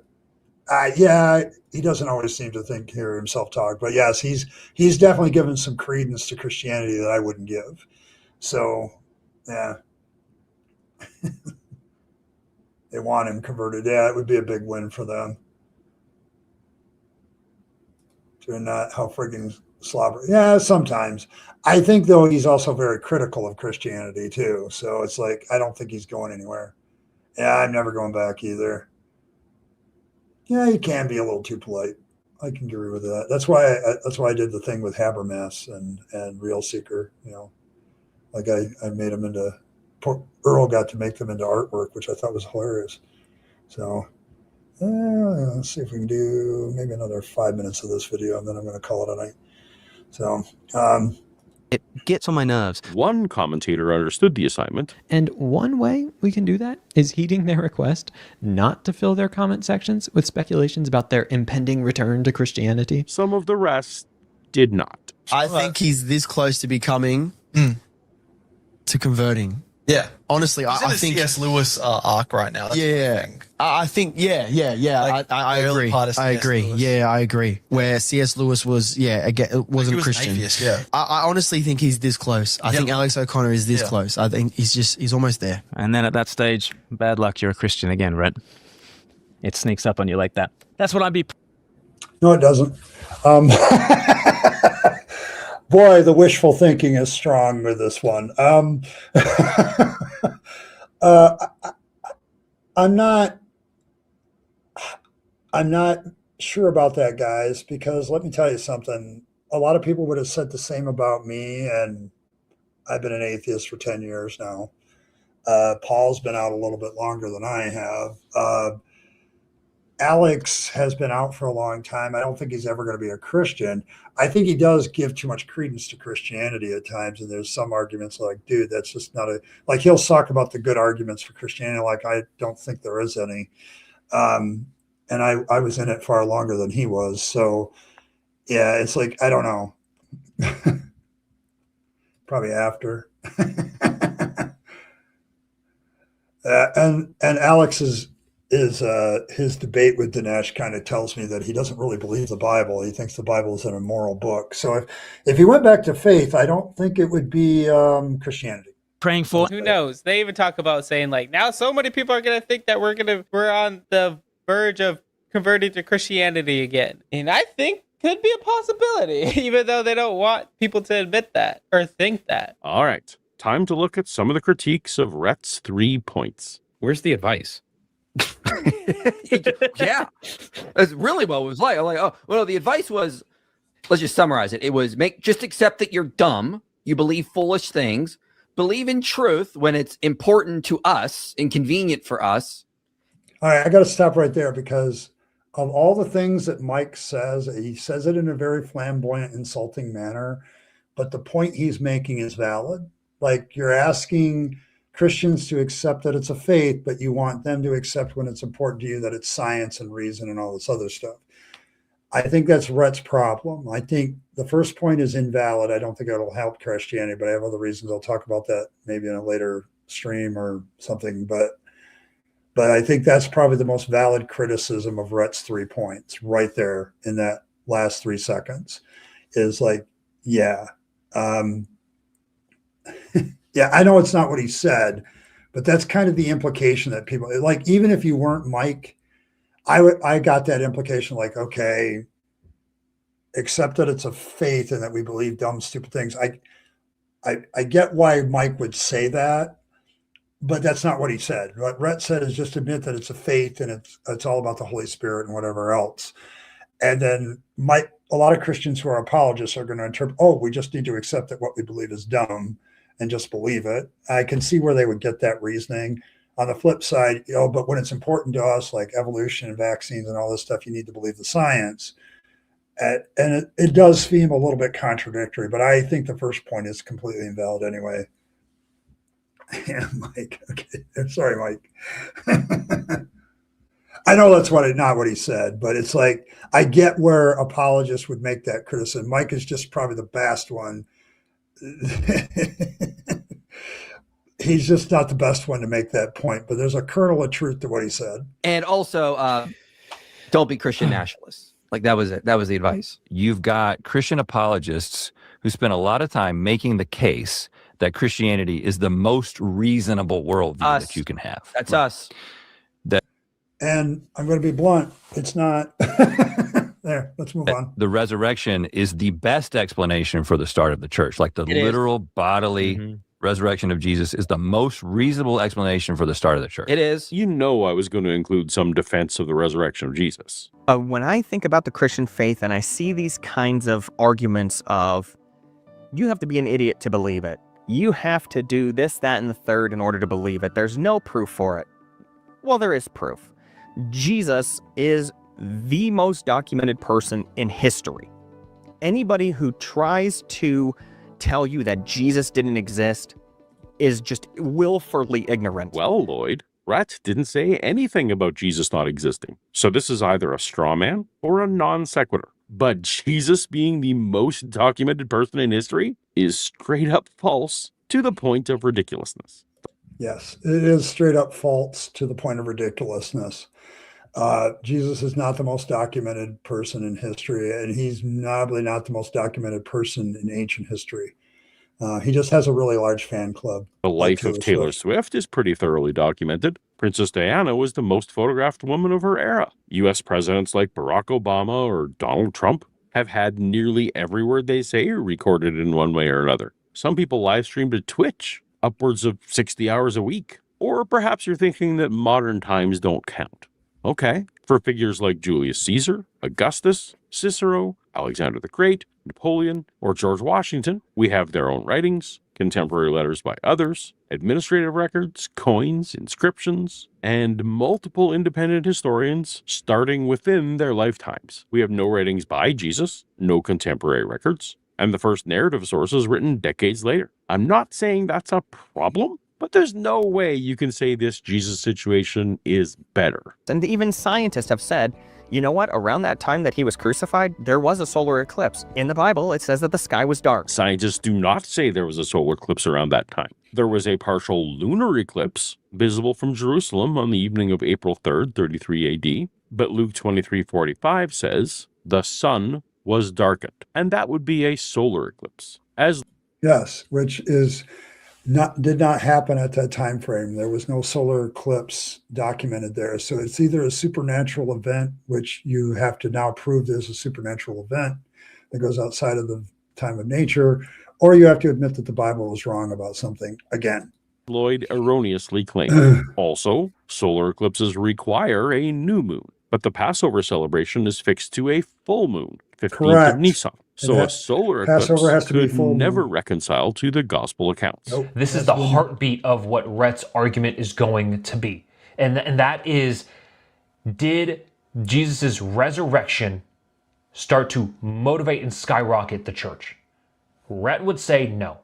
But I would say, and Scripture would say, yes, it is. That is the reason why Christianity exploded after the resurrection of Jesus Christ. Silly Rhett. Didn't you know that the Bible says that Jesus rose from the dead? So that's the reason we can know Jesus rose from the dead? Thank you. And again, I'm going to Scripture. What is Scripture talking about this? What is Scripture saying about this type of stuff? That's what I'm testing it with, the Word of God. And so we can know with full confidence that Jesus raised from the dead. You can't test the claims of Scripture by comparing them to Scripture. That's circular. That's begging the question. That's... And in fact... Thank you. Like, this guy is like, you know, he's definitely trying really hard to do the typical Christian apologist thing, which is why I don't really like my new apologists, because they're just doing the same old shit. They're just doing it over and over again. But yes, once again, yeah, you got to use it twice too. That's been great. I love it. So there you go. But yeah, like John makes a good point. You can figure out when all the eclipses happened, and there's not a solar eclipse at that time period as the Passovers when you would need it for that to work. So you have to get back to this like supernatural thing, and you don't have that. But yes, for the Bible tells me so. What a great jingle it is. He had over 500 eyewitnesses to that. People seeing him. You don't have 500 witnesses. You have one story that claims there were 500 witnesses. Those are very different things. If you want to believe in the resurrection, what you really want to do is to find the 5 minimal historical facts that point to the empty tomb. Glenn is referencing the minimal facts line of argumentation as developed by Gary Habermas. You knew I had to stay for Gary. A scholar with whom I've had an ongoing feud of sorts, which you can catch up on with the extensive Paulogia versus Gary Habermas playlist. If Glenn wishes to invoke this, he should probably know that Gary has never considered the empty tomb to be one of the minimal facts. And by the way, contrary to much popular opinion, the empty tomb has never been one of my 6 minimal facts. And the point to the success of the Romans at crucifixion and the fact that everybody knew where the tomb was and the tomb was empty. Again, the empty tomb is not a fact by minimal facts criteria. And that anyone, let alone everyone, knew where the tomb was is also not a fact. And a point that I argue against vociferously. And that the apostles all sort of went to their deaths kind of proclaiming this, even though it was against their interests. And First, you need to define what you mean by apostles. We have reasonable evidence that Peter and Paul were proclaiming the resurrection and were later killed as scapegoats for a fire, and not at all to do with their resurrection beliefs. For virtually anyone else you can think of, we cannot even reliably affirm that they were out preaching, let alone that they met a negative end because of it. You sort of build up the factual case on the side of science to establish the faith thing. Maybe, but you'd need to have actual facts and not those things that you listed. That Christians have always been interested in. We've always been interested in declaring the faith of Jesus risen again from the dead, defeater of sin and death and hell. Have they always been interested in that? Because you don't seem that informed, even right now when it's your job. Like if my father had died and then I walk in the room with all my family members are there and they're like, hey, your father rose from the dead. I'm like, what? No, we all saw it. Go to the grave. The tomb is empty. My instinct would be like, well, I'm not believing unless he shows up and I just touched the wounds that killed him. No, my first instinct would be, let me go see this tomb. Is it really empty? It's interesting that for Michael, testimony alone would not be enough for him to believe that his father rose from the dead.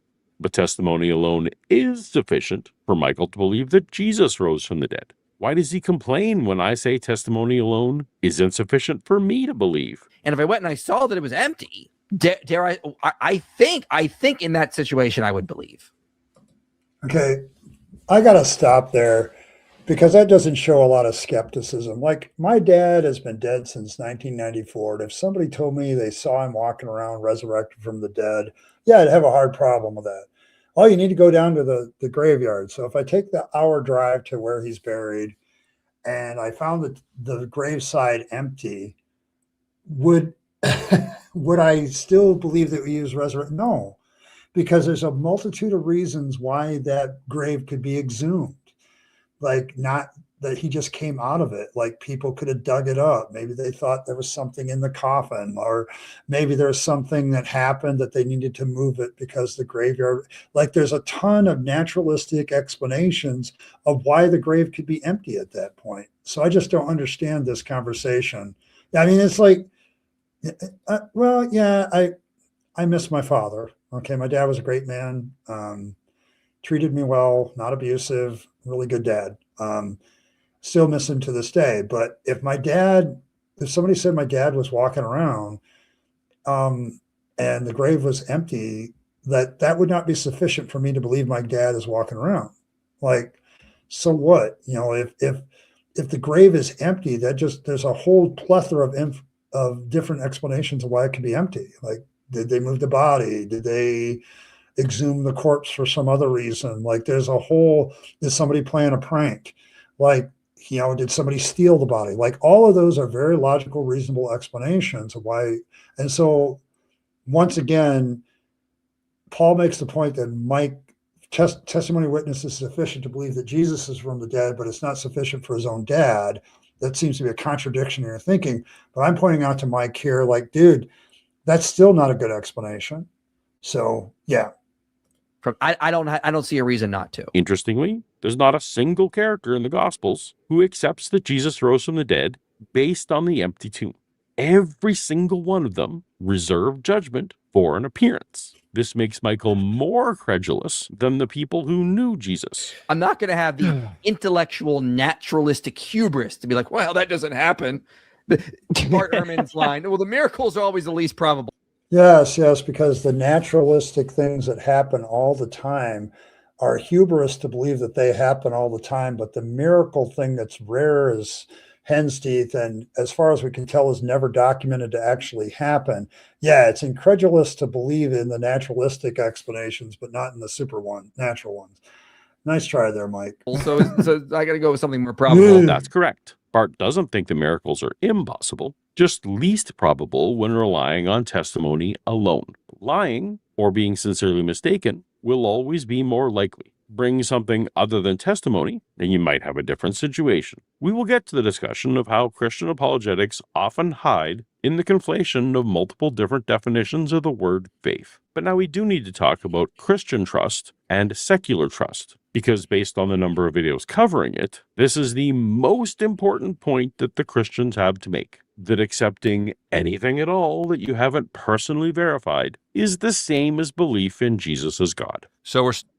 Okay, I'm going to stop there. I think I'll come back to that discussion. That's an easy point for me to remember where it is. Let me get it's like 34 minutes. I'll come back to 34 minutes next week. But I think the discussion, like, getting set for this, like, we're going to do part 2, I'm sure, but it's like, we're at a point where we're getting past all the hubris. We're actually going to start to get to the basis of Rhett's points. And so I do want to talk about that trust issue between religious trust and secular trust, because it's a big issue. But yeah, I think that's a good point to stop at for tonight. I kind of figured this would be multiple points, and we're kind of third-ish, quarter-ish away through this, maybe 30% through. So we might be on time. But yeah, I think just a few notes on it. I think the apologists make all the typical points about atheists that they want to make, like they're out for butt hurt. Why should I listen to them now that they're out? I think the apologists also make a lot of the typical points about the resurrection, and Paul was right to put all that in. But yeah, it's one of those things where, like, this is all the conversation that we as atheists have, apologists have, that lead up to Rhett's three points, which I think we'll probably deal with. Maybe I'll work on it on that basis. We'll deal with his first point next week, and the second, and then the third. The apologists in this video, even though some of them are new, I'd never heard of them, they also do some of the dishonest things. Like the one megachurch pastor straight up doesn't know Rhett. And when he talks about Rhett, it's clear that he's never done his homework on who Rhett is. Like, he's doing the typical knee-jerk, he's an atheist, so he hates the Bible, he hates Christianity, it's not a hate, it's just a disgust sometimes. But I think that's kind of the main points that I got out of this one. There's a lot of well poisoning, there's a whole bunch of ad hominem attacks against Rhett and Alex. They're being condescending. Well, they have a different viewpoint than you, so they must be being condescending. Like, I've watched this interview twice. I didn't see any of that. What I did see was two guys having a conversation about something that matters to them. And that's perfectly reasonable and perfectly okay.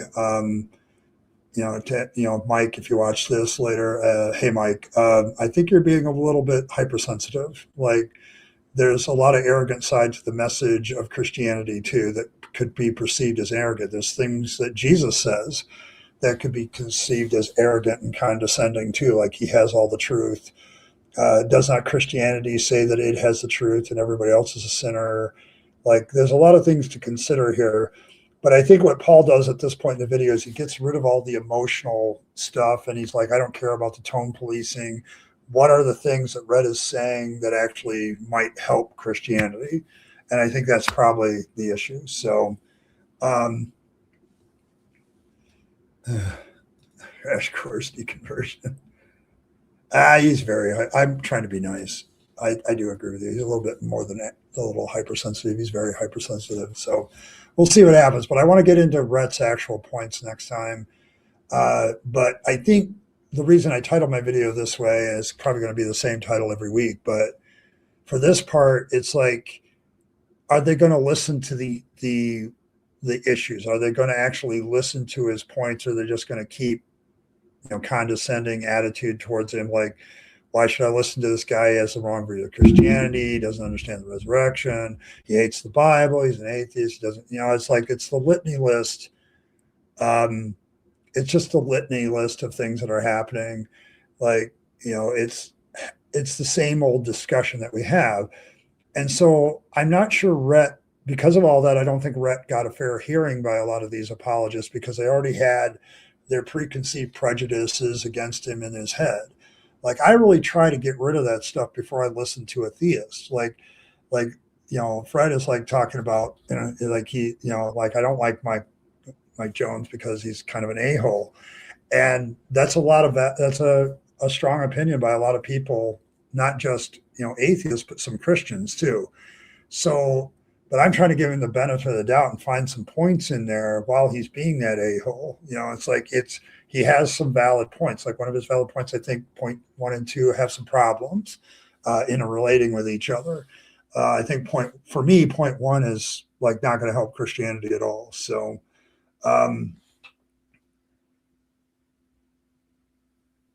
the origins of the Presbyterian Church are in Reformed Christianity, also called Calvin. Yep. Yeah, Presbyterian, Reformed, and Calvinism are all kissing cousins. Like, they're there. Like, they're all in the same vein. You went down a K-hole, didn't you? That's why I haven't heard from you in a while. You went down that K-hole. Fair enough. Fair enough. Oh my goodness. Yeah. But yeah, it's like, it's the problem. Yeah, I kind of figured. But yes, they're all kissing cousins. I could have told you that. You could have just asked.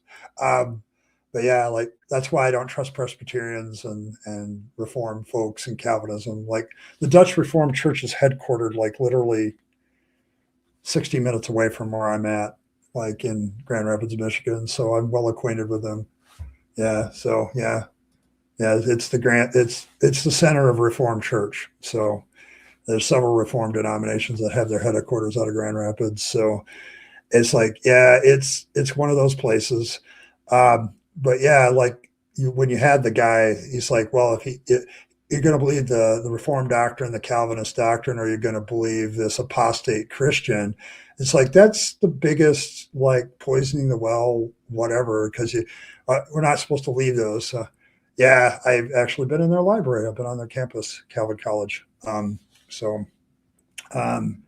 used their library for research on my thesis. So, because I was up here and didn't have access to Asbury's library, so I went to theirs. So, yeah, some of the Presbyterians are pretty chill. They're pretty chill. Like they're not as Calvin-y as Calvin was, but other ones like the Reformed Church, yeah, that's all his.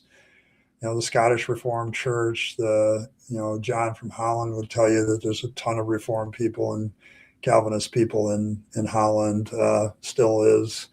But yeah, it's kind of that thing. So, but yeah, but that guy got to me a little bit because with his partner, because they're like going on and on about how, you can believe the truth of the Reformed Church or you can believe this apostate. And I'm like, they're all you looking for reasons not to listen to his 3 points that have nothing to do with his points. And that's the whole point right now. Like, how is he going to fix Christianity? How is Rhett going to fix Christianity if they're not even listening? Like, it's like they've all come up with their reasons not to listen to him in the first place.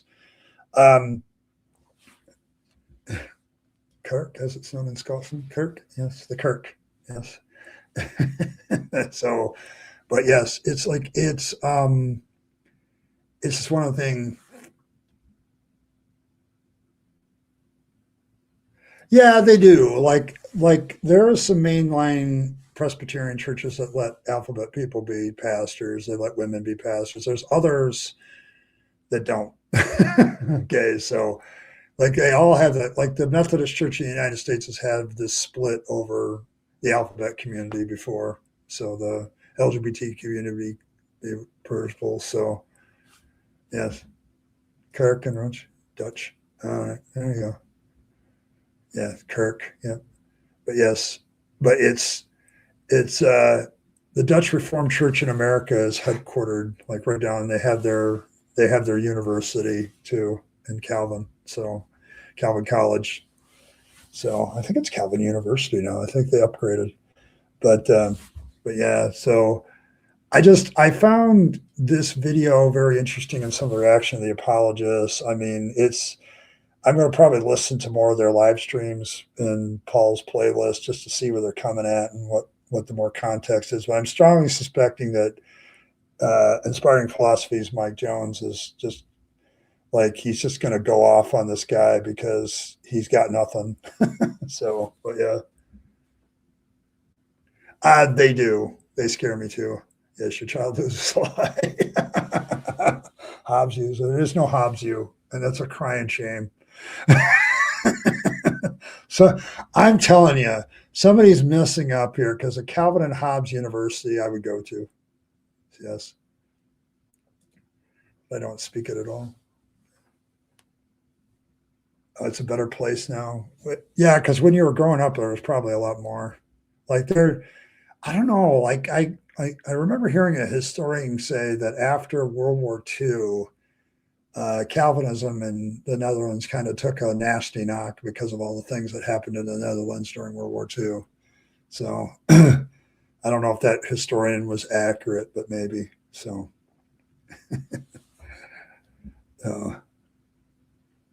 But yeah, well, there you go. I don't know. I think the real problem at this point is, are they going to actually listen to what Rhett has to say? I wonder if any of these apologists actually listened to what he said, because they were already being very dismissive. I have my own objections to what Rhett says, but they're coming from an atheist perspective and somebody who used to be a Christian as well. But that's, to me, just a debatable point. But these guys, like, it's attacking who they are. And so, yeah, they had to do their thing. And then, of course, Paul had to put in his resurrection with Habermas stuff, which, you know, I have my own battles with Habby and Rancor Seeker. You know, everybody remembers this little photograph.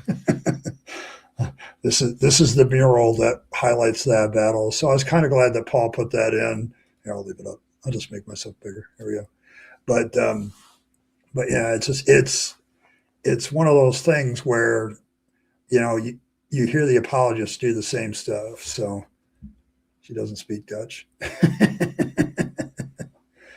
we go. There we go. But yeah, so we'll see what happens next, because he's, I think the next part of the video is he's going to talk about the differences between, you know, like faith epistemology versus secular methodology. So that might actually be a good discussion to have before we get to Rhett's first two points for sure. So we'll see about that. But yeah, good video overall so far. It's a really long one, and that's the problem with reacting to it in a single evening. So I'm going to make sure I do a full job of it like I always do. So as for Naziology. Well, yeah. Here's the thing, though, with Calvin. Calvin takes Stoicism to an extreme that, as a Stoic, I find offensive. He also, I don't know that Luther was guilty of killing anybody himself. Calvin was part of Geneva and was part of the governing body of Geneva for a while, and they did execute a few people for not having the right faith. So, yeah, Calvin's kind of an asshole in his own way. So, yeah, I think maybe Luther but they both killed people. But I did have a professor once say that you could probably have a beer with Luther. Calvin wouldn't do that. I mean, like, "A Mighty Fortress Is Our God" is one of Luther's hymns, and it's written after an old German bar song, as I recall. So, you know, "A mighty fortress is," you know. So you could sing that song with a beer in your hand. I'm not sure about Calvin. Calvin's Stoicism is beyond most Stoics. I mean, he'd put Seneca to shame. So, yeah, he loved being in charge in Geneva. Like, he ruled that thing with an iron fist. And so he's probably, like, he's not as funny and stupid as Trump, but he's kind of has the same authoritarian bent to him. So, yeah. Yeah, Calvin liked wine, though. Yeah, he did. So, yeah, Marcus Aurelius. He's probably out Stoics, Marcus Aurelius. So, yeah, he's just one of those guys that you just wouldn't get along with. So, and I read his Institutes of the Christian Religion cover to cover, and yeah, there's really this element to it of, if you find the faith of Jesus and Christianity, you're a better person. The doctrine of election really makes you a better person than everybody else on the planet, and that's been taken to an extreme. So there's a lot of ideologies that came out of Calvin. Like, I think manifest destiny and some of the stuff the Puritans believed definitely are very Calvinistic. So, yeah, you're only a few yards in the rabbit hole. Look up objections to John Calvin as far as his political involvement, and you'll find a few people that were killed under his administration of Geneva, so that you might have some problems with. But I would say Calvinism definitely formed the basis of a lot of westward expansion in the United States. The manifest destiny was definitely a Calvinistic idea that we're the chosen elect nation of God, and we need to expand as far as the horizon. So, so there you go. Yeah. But yeah, it's the election. But there you go. It'll give you something to do, Earl. You got something to do now. Here, I'll make you feel better. Here we go. There you go. Sure, it has no sides. Yeah, causing the mass like when you look at Manifest Destiny, it's all about the United States being this elect nation, and that comes right from John Calvin's thoughts on the subject. So there you go. That's absolutely a thought that sprang out of John Calvin's mind. Now, maybe he didn't intend it for that, but that's where it ended up. It's like how it started, and here's what we're going. But yes, like you can say that the ideology of Manifest Destiny has some of its roots in Calvinism. So there you go. But yes, baby fangs. Yes, embrace the cuteness. There you go. Yeah, American exceptionalism, the idea of being an elect, set apart, holy nation, like you're the elect, you're special. So whatever you do is proper. Yeah, that kind of definitely comes out of John Calvin. So, and then, people who believed in Manifest Destiny kind of picked that up. Like, it's not hard to see the connection.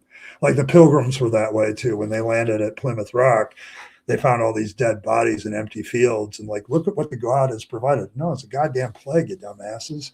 Like, a plague that some other group of Europeans brought to the indigenous people. Good job.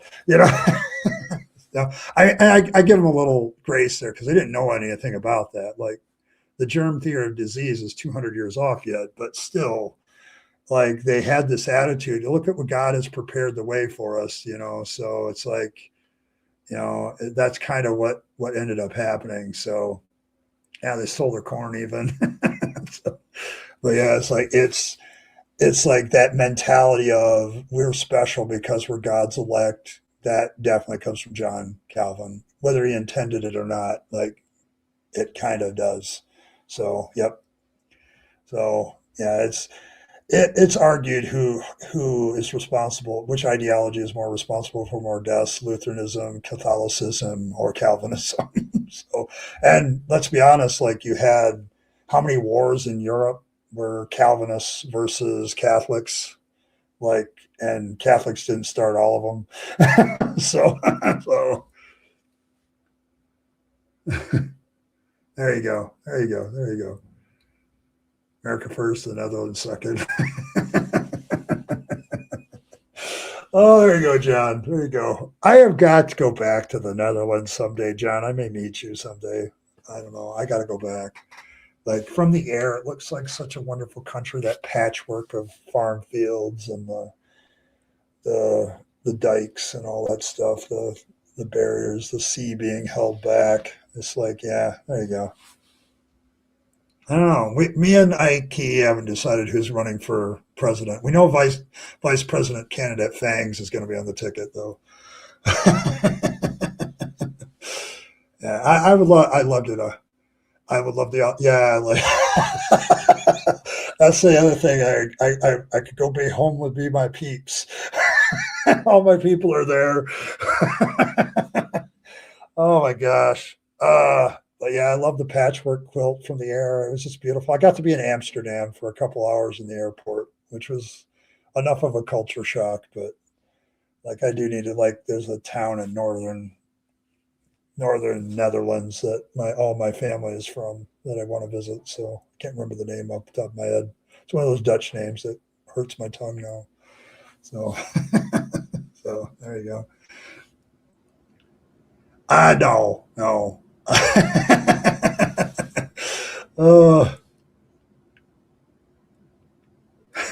Super can use it as a lipstick. Yeah, probably.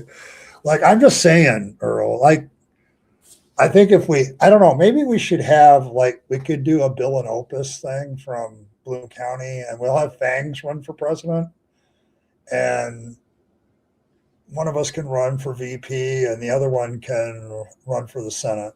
Like, so there you go. Amsterdam is anti-Calvinistic. Yeah, I can see that.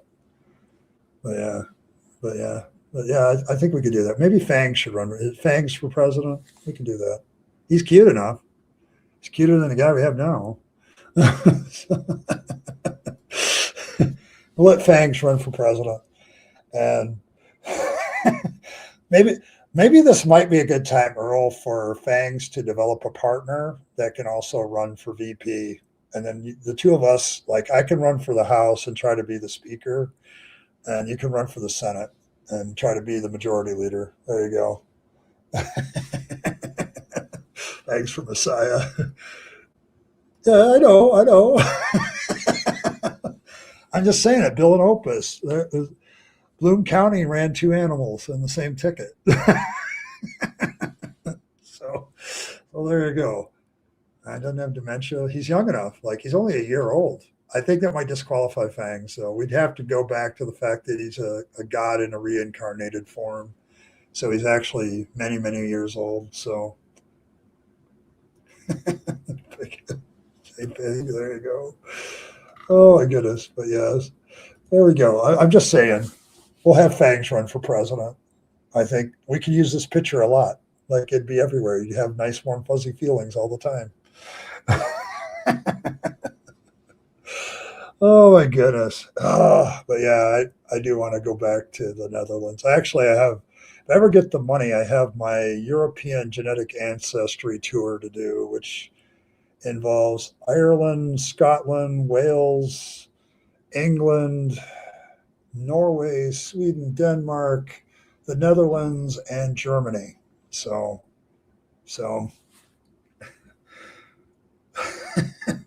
me looking like a God be pleased. I think you would do well. Like I don't know. See, I may trim my beard so that it's flat across. I'm actually seriously thinking about that, but then I would look like some of the past presidential candidates from back in the 1800s. I think I could pull that off. Yeah, pretty much half of Europe. Yeah, it's the northern part. Yeah, but like it avoids France and Spain, Italy, Switzerland, maybe in part, but there's no Finn, which is surprising. But all the other Scandinavian countries are represented. So, cry. I have beard trauma. You have beard trauma. I don't know. I don't know what to do with it though. I'm trying to get it long enough to do something with it, but it keeps breaking off at this point. It's too brittle, no matter how much I use conditioner on it either. So I don't know. But yeah, you have beard trauma? Okay. I'll avoid it. I'm going to keep, I think I like it the way it is. It's just, I've seen the look of some of the old time politicians. They trim off the mustache and they do like a straight across beard. You haven't told me these stories? Okay, you'll have to do my beard trauma stories sometime if we're online again. Like, I don't know. Next week is going to be interesting because I got Valentine's Day, but I also want to do the Paulogia reaction. So I may do that on Friday and do a Valentine's Day on Saturday. And it'll be the first time I've streamed 5 times in a week in a while. So there you go. So let me get this straight. Like if somebody changes their beard, it causes trauma. Like is that the way it is? Like, is that how it works? Like, okay. All right. No, I'm down. Like I get it. Like I have trauma for weird reasons too. So most of mine involve the church though, or changing things, but yeah. But yeah. See, and John, I want to do the other parts of Europe as well, but I want to do that part first. So there you go. But yeah, I'd have to know what beard trauma is. Like, is that a thing? Is that listed in a psychological list of traumas, beard trauma? Oh, so I become the stranger until it fixes itself? Okay. The other half is sunny. Okay. So the half I want to go to, John, is just like home. Because it's not sunny here either. The only time it gets sunny is those few hours in the winter, in the summertime.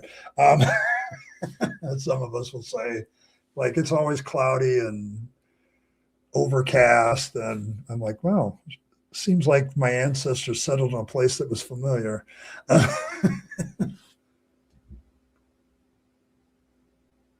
She cried and refused to hug you because you shaved your beard? Oh, man. I do have to trim it a little bit, but it's not growing the way I want it to. Maybe if it gets long enough, I can do something with it. Yeah, it's like, yeah, Michigan is just like, it's surrounded by water, so I get all the Scandinavians here because it's like home. It's forested, so it's like home. It's overcast and rainy and snowy and all that stuff, probably 70-80% of the year. So, all right, hold on. I can extend things. Hold on. Here, let me, there you go.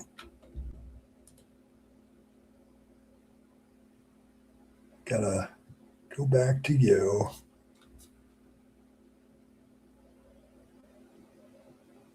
All right, there you go. I'll let you in. The beard trauma stories.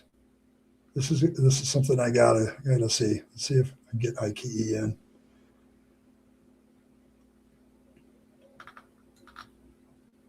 But yeah, it might be time for another drink. Beard trauma. This is something I need to learn about, though. It is.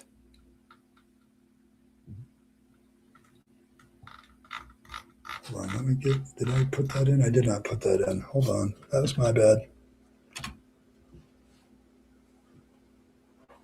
There you go. Here it is. I'm sorry. It was my bad. I thought I'd put it in, but it didn't take. So there you go. Yes, it's an intentional rabbit joke. We do that a lot. I gotta take Fangs down for a minute. Now I'm just waiting. It's in our messenger. I don't want everybody in today.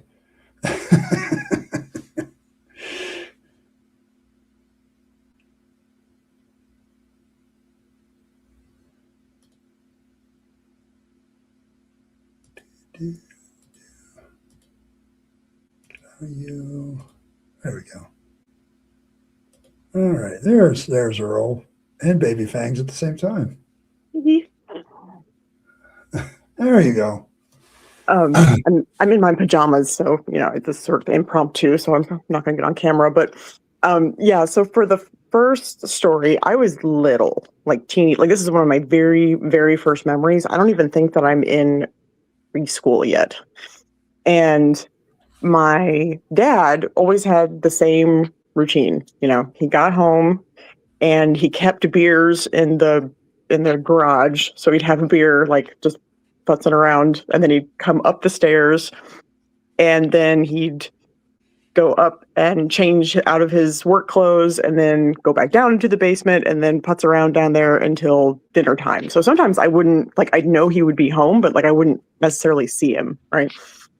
And my mom got done with dinner and asked me to go downstairs and ask my dad, tell my dad that it's time for dinner. And so I, put a little self down the stairs, and my dad worked on the Volkswagens, his cars in the garage. And so you go down these stairs, and then in the front there was, I think that was the 52 that he was working on at the time. But he's it's all stripped down, and he's inside this chassis essentially. And so I come down and say, hey Dad, it's time for dinner. And he pops his head up, and my dad has had a beard his whole life. I've only known this man with a beard. And all of a sudden I'm seeing a naked faced man, thinking there's a full on stranger in my house. And I scream bloody murder and run upstairs, and I'm crying. And I'm like, man, there's a stranger, somebody trying to steal our stuff. And, so I'm like freaking the fuck out. And so that is one of my like earliest memories. So this started very, very early in my life. So then the second one is when I was in college, and I was dating a guy who had a fabulous goatee, such as yourself, and he had gorgeous long hair. And I loved the way it looked. I always liked guys with big beards, long hair, or bald, both. I can do both. But he was applying for jobs, and he applied for a job. I think it was like at Enterprise, like rent a car or something. Mm-hmm. And so he had this notion that like he'd get the job if he just like cut off his hair and then like looked more, I don't know, professional or some shit. Yeah, professional look, yeah. Right. Except that like that he just doesn't look professional regardless of what he looks like. Like he's just one of those people that just kind of like his nickname was the dude. Like he looks like the dude. The dude abides. Okay. He's just kind of a frumpy, sort of chill bro, So he should have got a job as a cult leader then, right? Well, now he runs a bar, perfect job. He got this $100,000 degree at the college that I was going to. He had already graduated. And was working at a local bar. That's how I met him. And then he just ended up always working at bars, with his bajillion-dollar degree that he's never used. But he comes home and he's, fussing and doing shit. And then he leaves because I think I had to leave, or I was playing World of Warcraft, I think at the time. And so I didn't register. And then he goes and does this interview, and he comes back and he walks in the door. And he has a naked face, and all of his hair's gone. And I cried every time I looked at him for 2 weeks. I could not look at him without bursting into tears. And I felt, because like he obviously feels like shit, right? Like I'm basically like looking at him, going, "You're ugly," like, but without like saying that, But I'm ruining his whole like, his whole ego is just being trashed because I can't emotionally regulate myself, right? But he just like it's a weird thing. It's like it's suddenly a stranger to me, and it's deeply traumatizing. And then the third time was with my ex-husband, and it's late, lying in bed, TV's on, I've kind of got my like head in his chest, and he had a great beard, and I'm sort of stroking his beard, and I was like, sort of feeling his face, and it's dark, it's just the TV's on and stuff, and I'm sort of half asleep anyway, and I was sort of just thinking, it's like, I've never seen you like without a beard before, like it was just a passing thought, like there was nothing to it. And he said something about, I probably got pictures around somewhere. Like I used to keep it, close shaved when he was with his first wife, because she didn't like beards. And so it's like, oh, okay, yeah, we'll find those later or whatever. And I basically like kind of went back to sleep. So then a little bit later, he gets up and he goes to the bathroom, and he's in there for like a minute. And I'm thinking, oh my God, he's doing something awful and stinky, and this is gonna suck. And thinking that he's just like in there taking a shit or something. And so I'm half asleep, and so he finally gets done, and he comes crawling back into bed and sort of resume the position, right? So I'm in like the nook and go back to like stroking his beard, and then all of a sudden I'm like, wait a minute, because it's slick and sticky and like, what the fuck?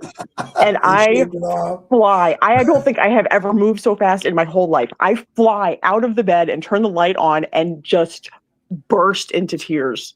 and like utter hysterics. And again, could not look at him for weeks without bursting into tears every single time I saw his face. And it didn't stop until his beard grew back. And that has been it's so traumatic to me when men shave their beards off. I don't know why. It's unhinged. Frankly, it's mean. And I don't mean to be, but it's just like I can't help it. It's a reaction. Like you're used to something and then it changes. Yeah. I mean it literally breaks my heart. It's like it's like my brain glitches. It's like I literally don't recognize who you are. And like I feel like everything I know about you is wrong, and it's just like everything feels wrong, everything looks wrong. I'm one of those people that like I've cut my hair all the way off, and like I do really drastic changes to my own body with quite a level of frequency that is maybe a little unhinged, but like that's normal okay, for me. But anybody do it. else changing the way that they look, like I just lose my shit. I lose it. I absolutely lose my shit. But all three times were like not expected, and it just like all of a sudden there was a human walking in the door, and I was like, "Who the fuck are you?" So yeah. And I personally, because you know me, like I think you look like one of the night elves on World of Warcraft, and I just think that's so fucking cool. And I love the little pointy like wizard beard thing. Like I just think it's really unique, and especially because you're so fair and your hair's so silver and stuff. It's a really unique, very cool look. And if you change it, I will cry. Okay. All right. I won't do it then because I do have some recommendations that we can talk about later for growing stronger, better hair, so that it doesn't break off, and you can braid it like a Viking, like I know you are. That's what I've been going for. Is I want to get it long enough to braid it.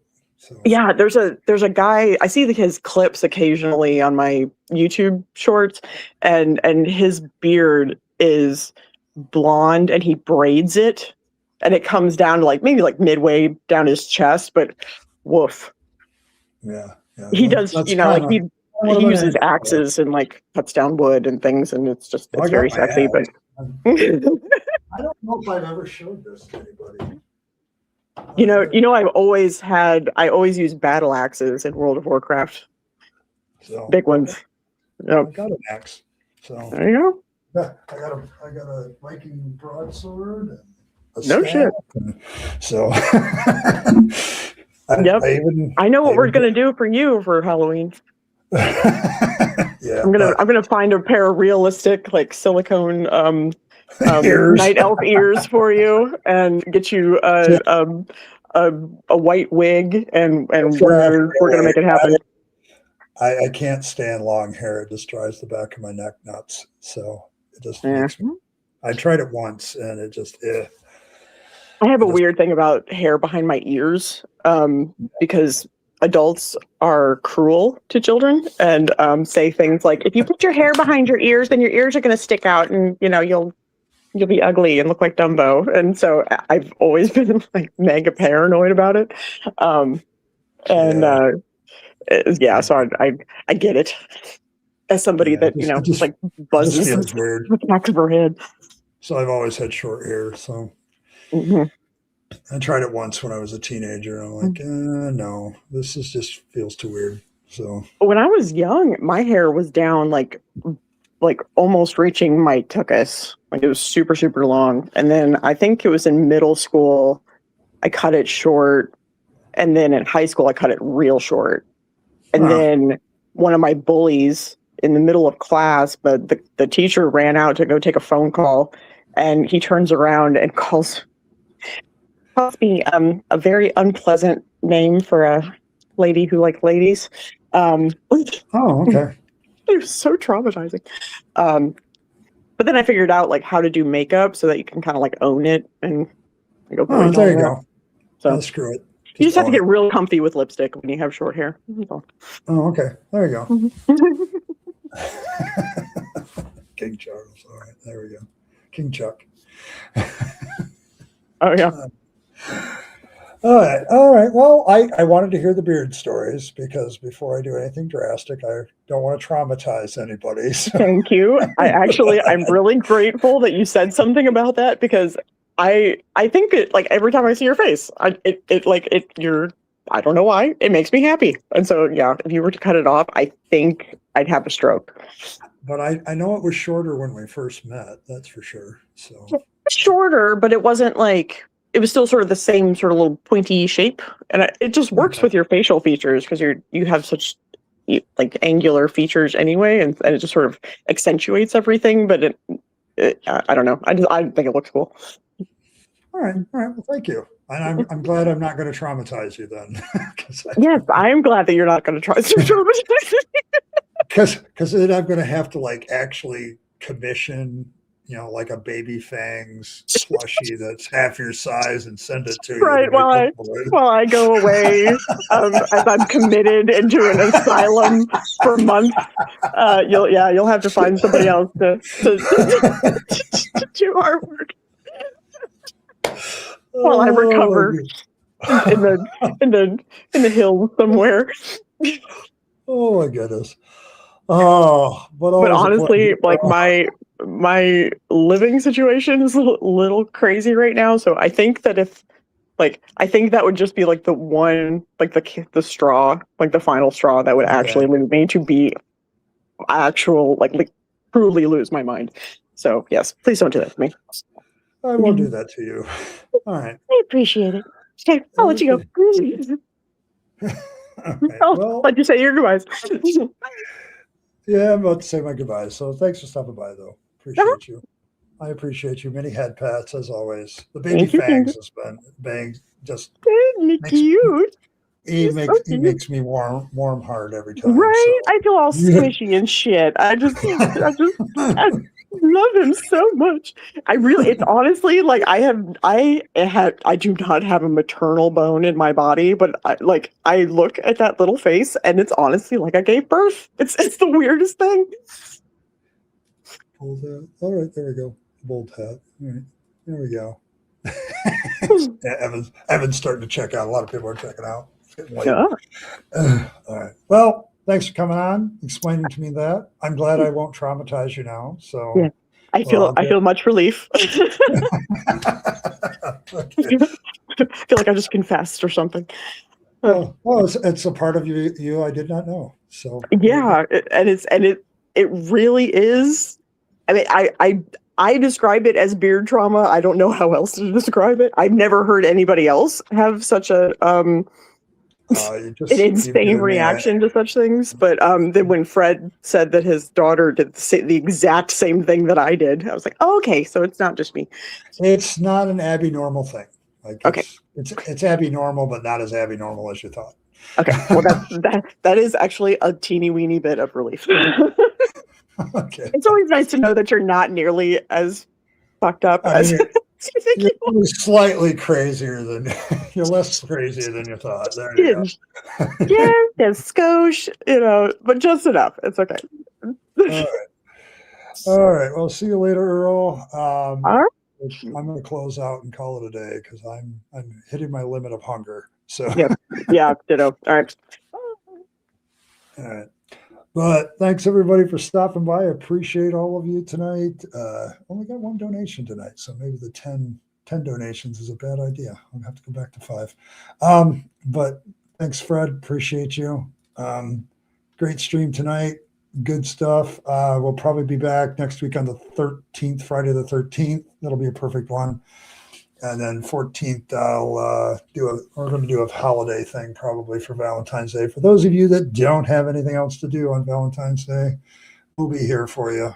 All of us deconverting single people will hang out and do all that stuff. So I'll probably do that next week. So see you all then.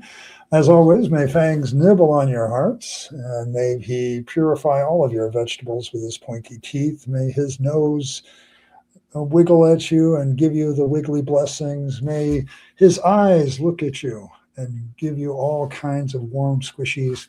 Make sure that you also put a circumcised carrot out on there for Fangs on your stash.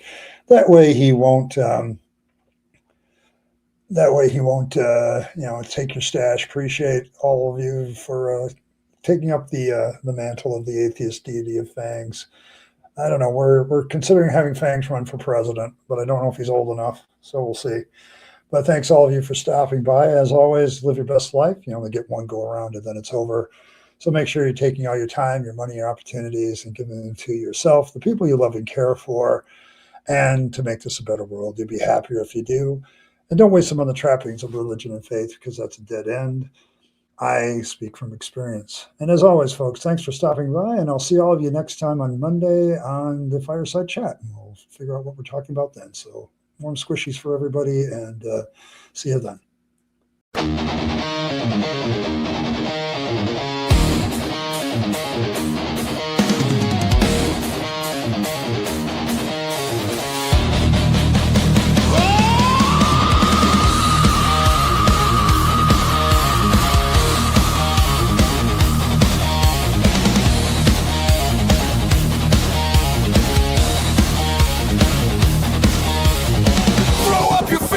It's time to take a step.